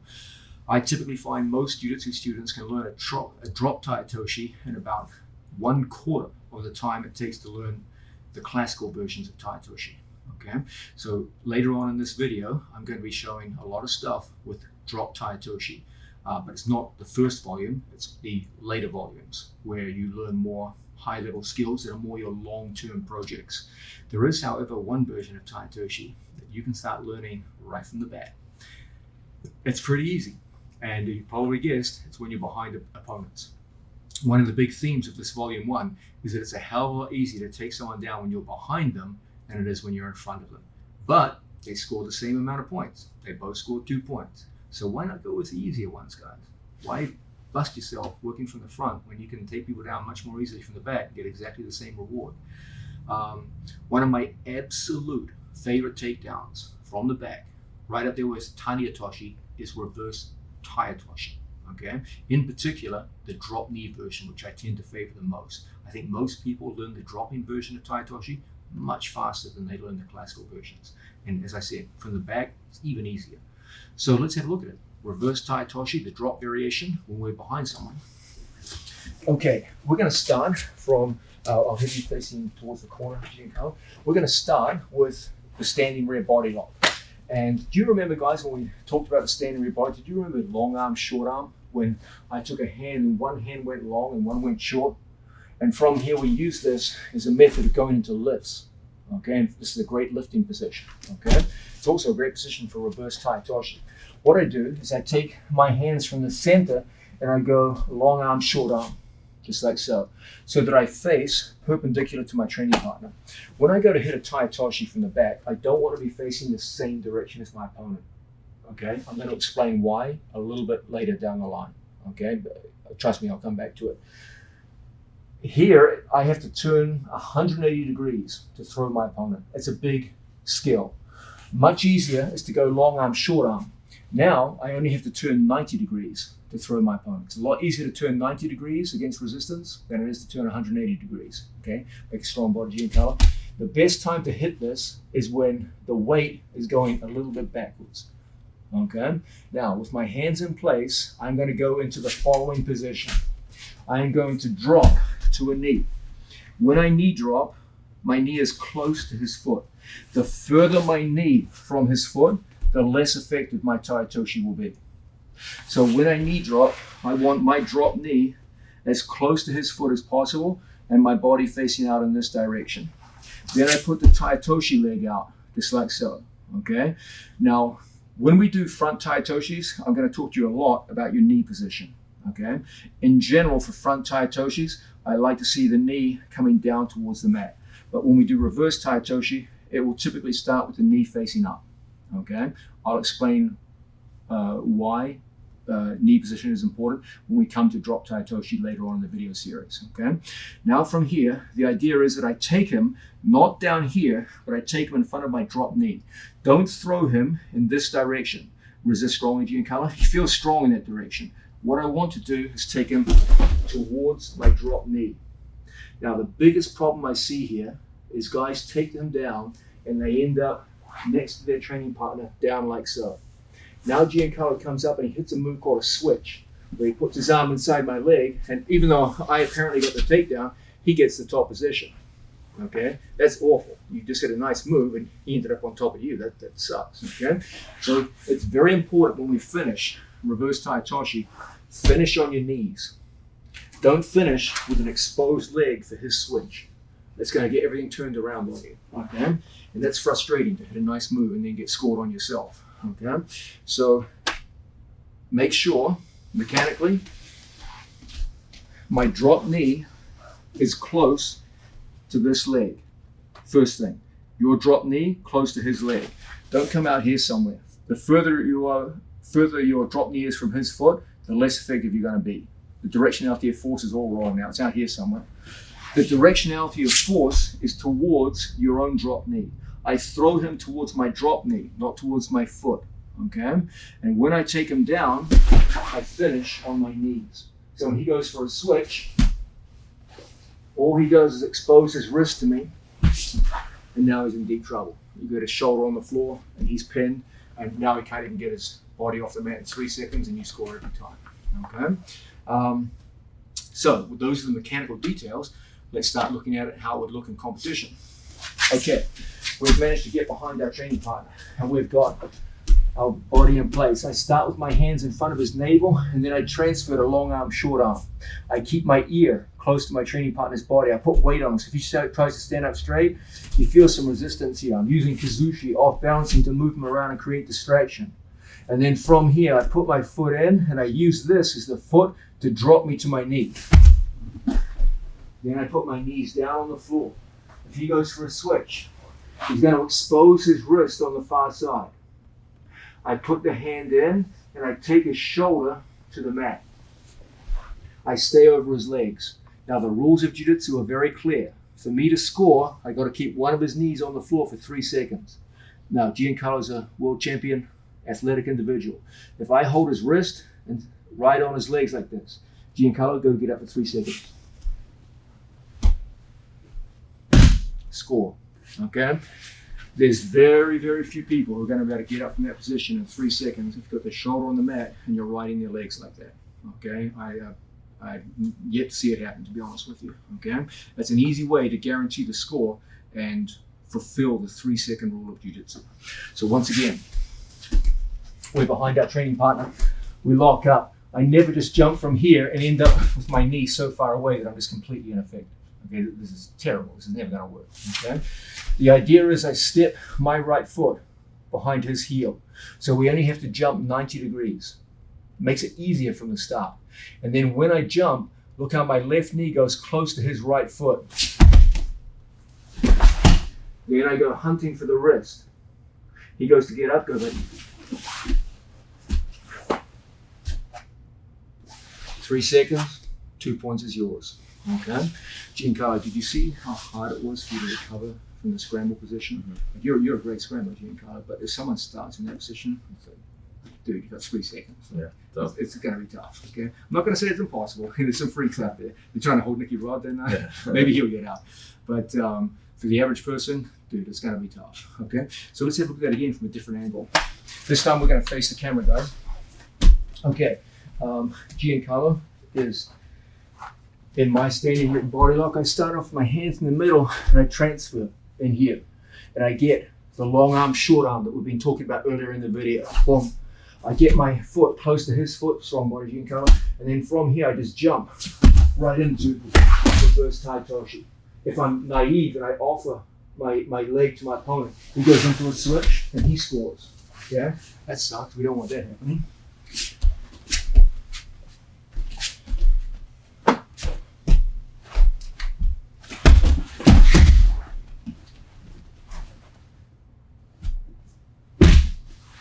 Three seconds and score. Okay. Let's have a look at it from one more angle. This time, let's look at the idea, strong base, feet apart, that if the buttocks crouch, if the buttocks are behind the heels, very, very easy to take them backwards. Okay.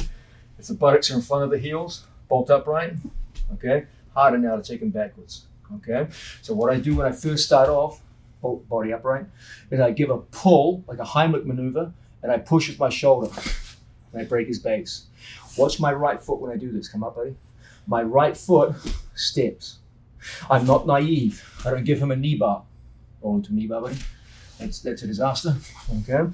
I step my foot to stand like so, and I bump. And as a result, he's out of balance, and then there's the drop Tai Toshi. I just go right from where I am. Go to get up, buddy. 3 seconds and 2 points. Okay, such an effective move. Very, very simple for most people to do. I'm a 53-year-old slob with a hip replacement and a crippled leg, and if I can do it, you guys can do it 10 times better than that. Very simple, very effective takedown from the back that almost guarantees the score of 2 points. Just be aware that there is some danger of a switch if you do it naively, but if you do it correctly and throw to the opposite knee, always, I want my drop knee as close to his ankle as possible. The further my drop knee is from there, the worse things get. And I want to pull him, not here, but here, right in front of my drop knee. And then I just put my knee on the floor. So when he goes for a switch, impossible. When he goes for the switch, he's always going to give you the wrist. Once his shoulder touches the mat, it's an easy thing now to ride the legs. When he goes to get up now, 3 seconds, it ain't gonna happen, okay? And you get a beautiful score with reverse Tai Toshi from the rear body lock. Let's go to one of the most effective and easiest of the various takedowns from the rear body lock position. This is rear sumigaeshi.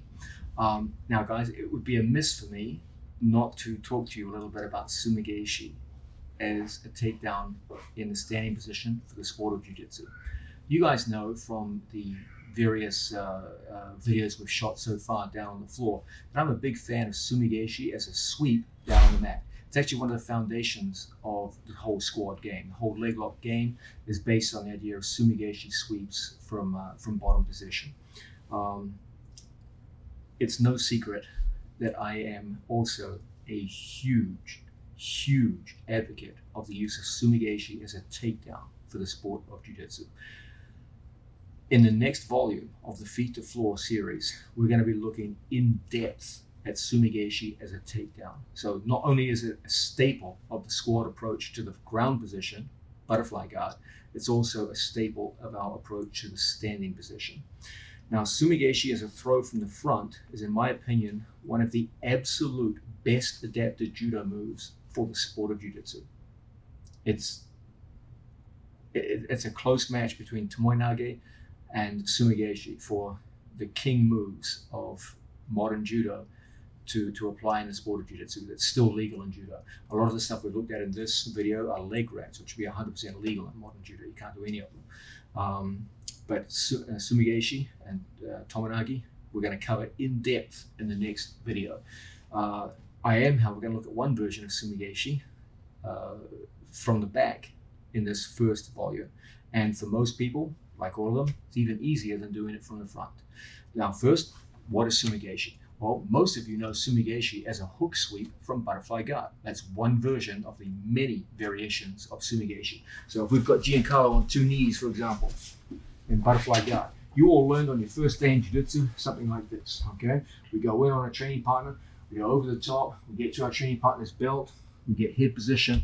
Then classically we do it far side, but in the modern sport we typically go near side. And then from here we get a hold of our training partner's sleeve, his head's up. And then from here we start getting our shoulder down to the mat. He's probably going to base out with his legs. And then from here we start tilting our training partner over and driving the man over, okay? It's been in jiu-jitsu for eons. It's one of the foundational moves of the sport. Everybody knows it. And it's just an unbelievably effective move at all levels of competition, both with and without a gi. That's the first variation you learn. And there are many, many other variations, okay?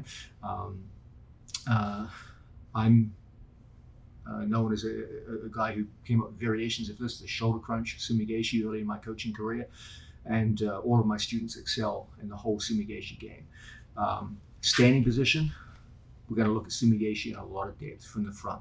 But today, we're going to look at Sumigeshi from the back, okay? There's a variation of Sumigeshi that works really, really well. Most people can do this within a very short time frame in a competitive situation from the back. Let's have a look at it right now. Okay, I've got the rear body lock behind my training partner. And from here, we come in, we get long arm, short arm on our training partner. So I start with my hands in the middle, and I switch long arm, short arm, make a strong body, Giancarlo. And then from here, I'm gonna step my foot out like it's facing out there into the distance, okay? Keep your body strong and in good posture here, Giancarlo.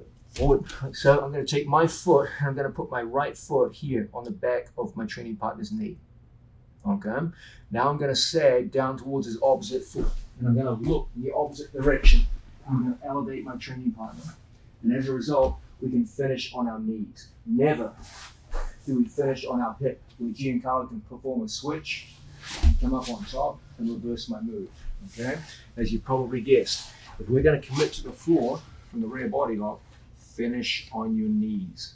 Don't finish on your hip and give him a simple switch and have him turn his takedown against you. Okay? So once again, we're behind our training partner, so further away from the camera, Giancarlo, face the corner so we can see the foot action.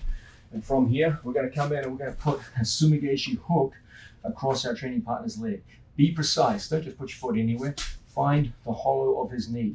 When you put it there, don't just have your foot dead on his foot, on his leg.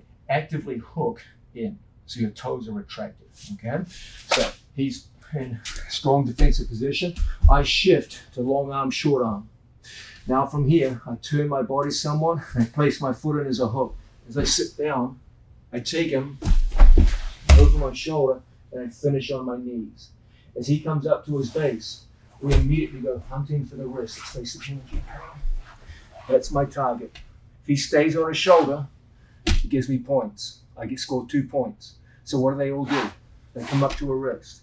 We put the hand in. I put his shoulder down on the mat. And then from here, I make up my mind what I want to do. You got a bunch of good options. You could ride the legs. You could step over to the mounted position. He goes to get up further, and now he gives you the rear mounted position. They're all good choices, okay? So, once again, word to the wise, guys. This is an important concept, which is going to become more important when we start looking at front takedowns and throws. If I could give you one sentence that's going to help your ability to throw people across the board, whether it be from the back or from the front, it's this.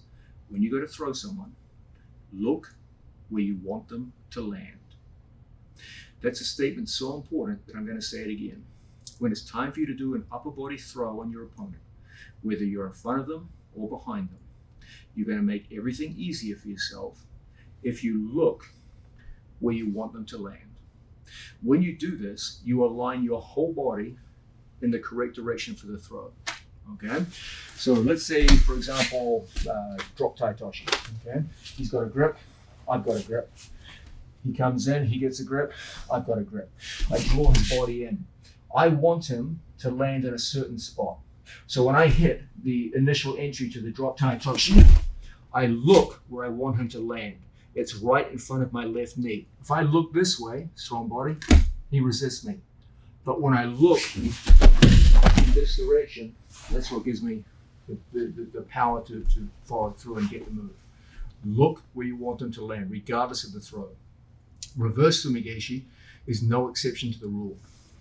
You'll notice, as you face this way, Giancarlo, when I go in on Giancarlo, I want him to land down here somewhere. So what do? I look where I want him to land. Strong body. From here, I place in my sumigeshi hook. I sit down towards the opposite foot. Now, I look where I want him to land. I'm going to demonstrate that from an angle, which shows it better. That was a bad angle, I'm sorry about that. So, we face this way, Giancarlo. We lock up. I place my sumigeshi hook in. Now, I sit full. I look where I want him to land. He goes to get up. He exposes the wrist, which enables me to control the shoulder. And from here, it's an easy thing for us to step into good attacking position. Okay. Now, some important points with this move. Take a standing position, Giancarlo. You guys know that I'm big on safety in the standing position. Nothing's going to kill your enthusiasm for standing position more than constantly getting injured. If there's one, it's difficult to injure your opponent with reverse sumigeshi, but if there's one thing I see which always terrifies me as a coach when I watch my students, every so often you get a clumsy person,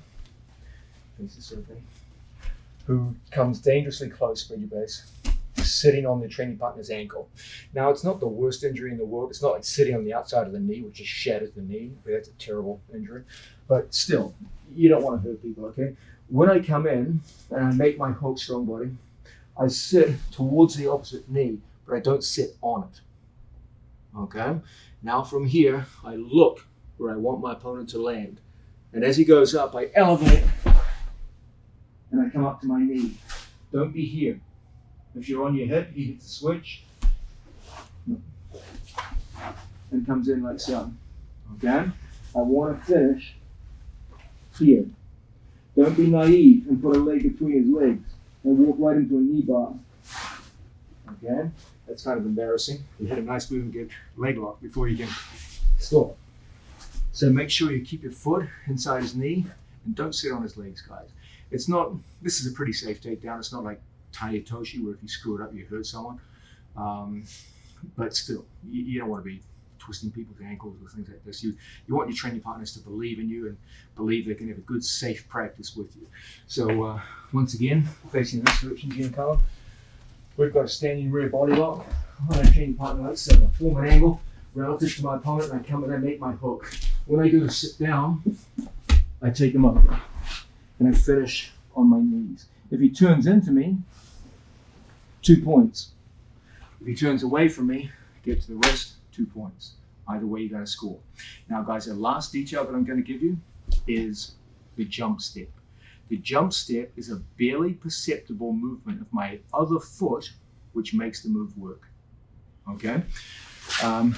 When people first see reverse sumigeshi, the reaction is almost always the same. Dude, that looks good.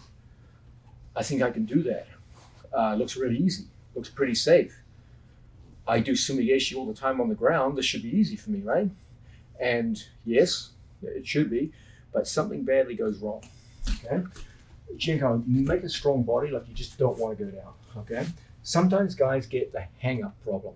The hang-up problem is where they come in, they make the hook, hold me up, buddy, and this happens.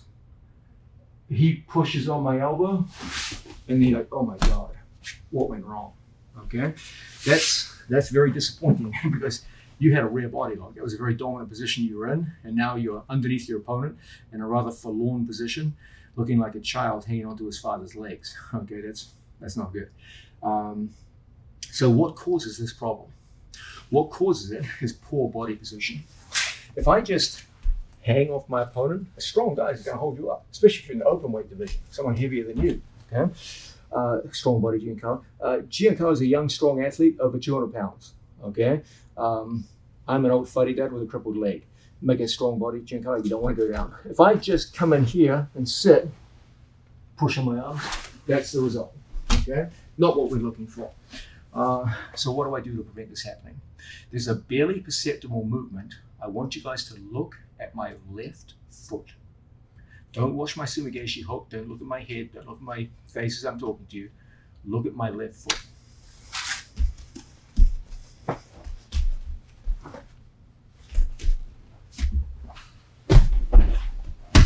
Did you see what happened, guys?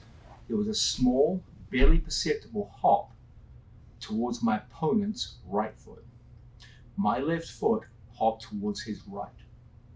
The hang-up problem occurs because I drop my body weight in the wrong location. If I drop my body weight, spread your base, strong base. If I drop my body weight right here in the center, hang me up, buddy. That's the problem. Strong, strong. Now, push my arm down. Okay, that's the problem.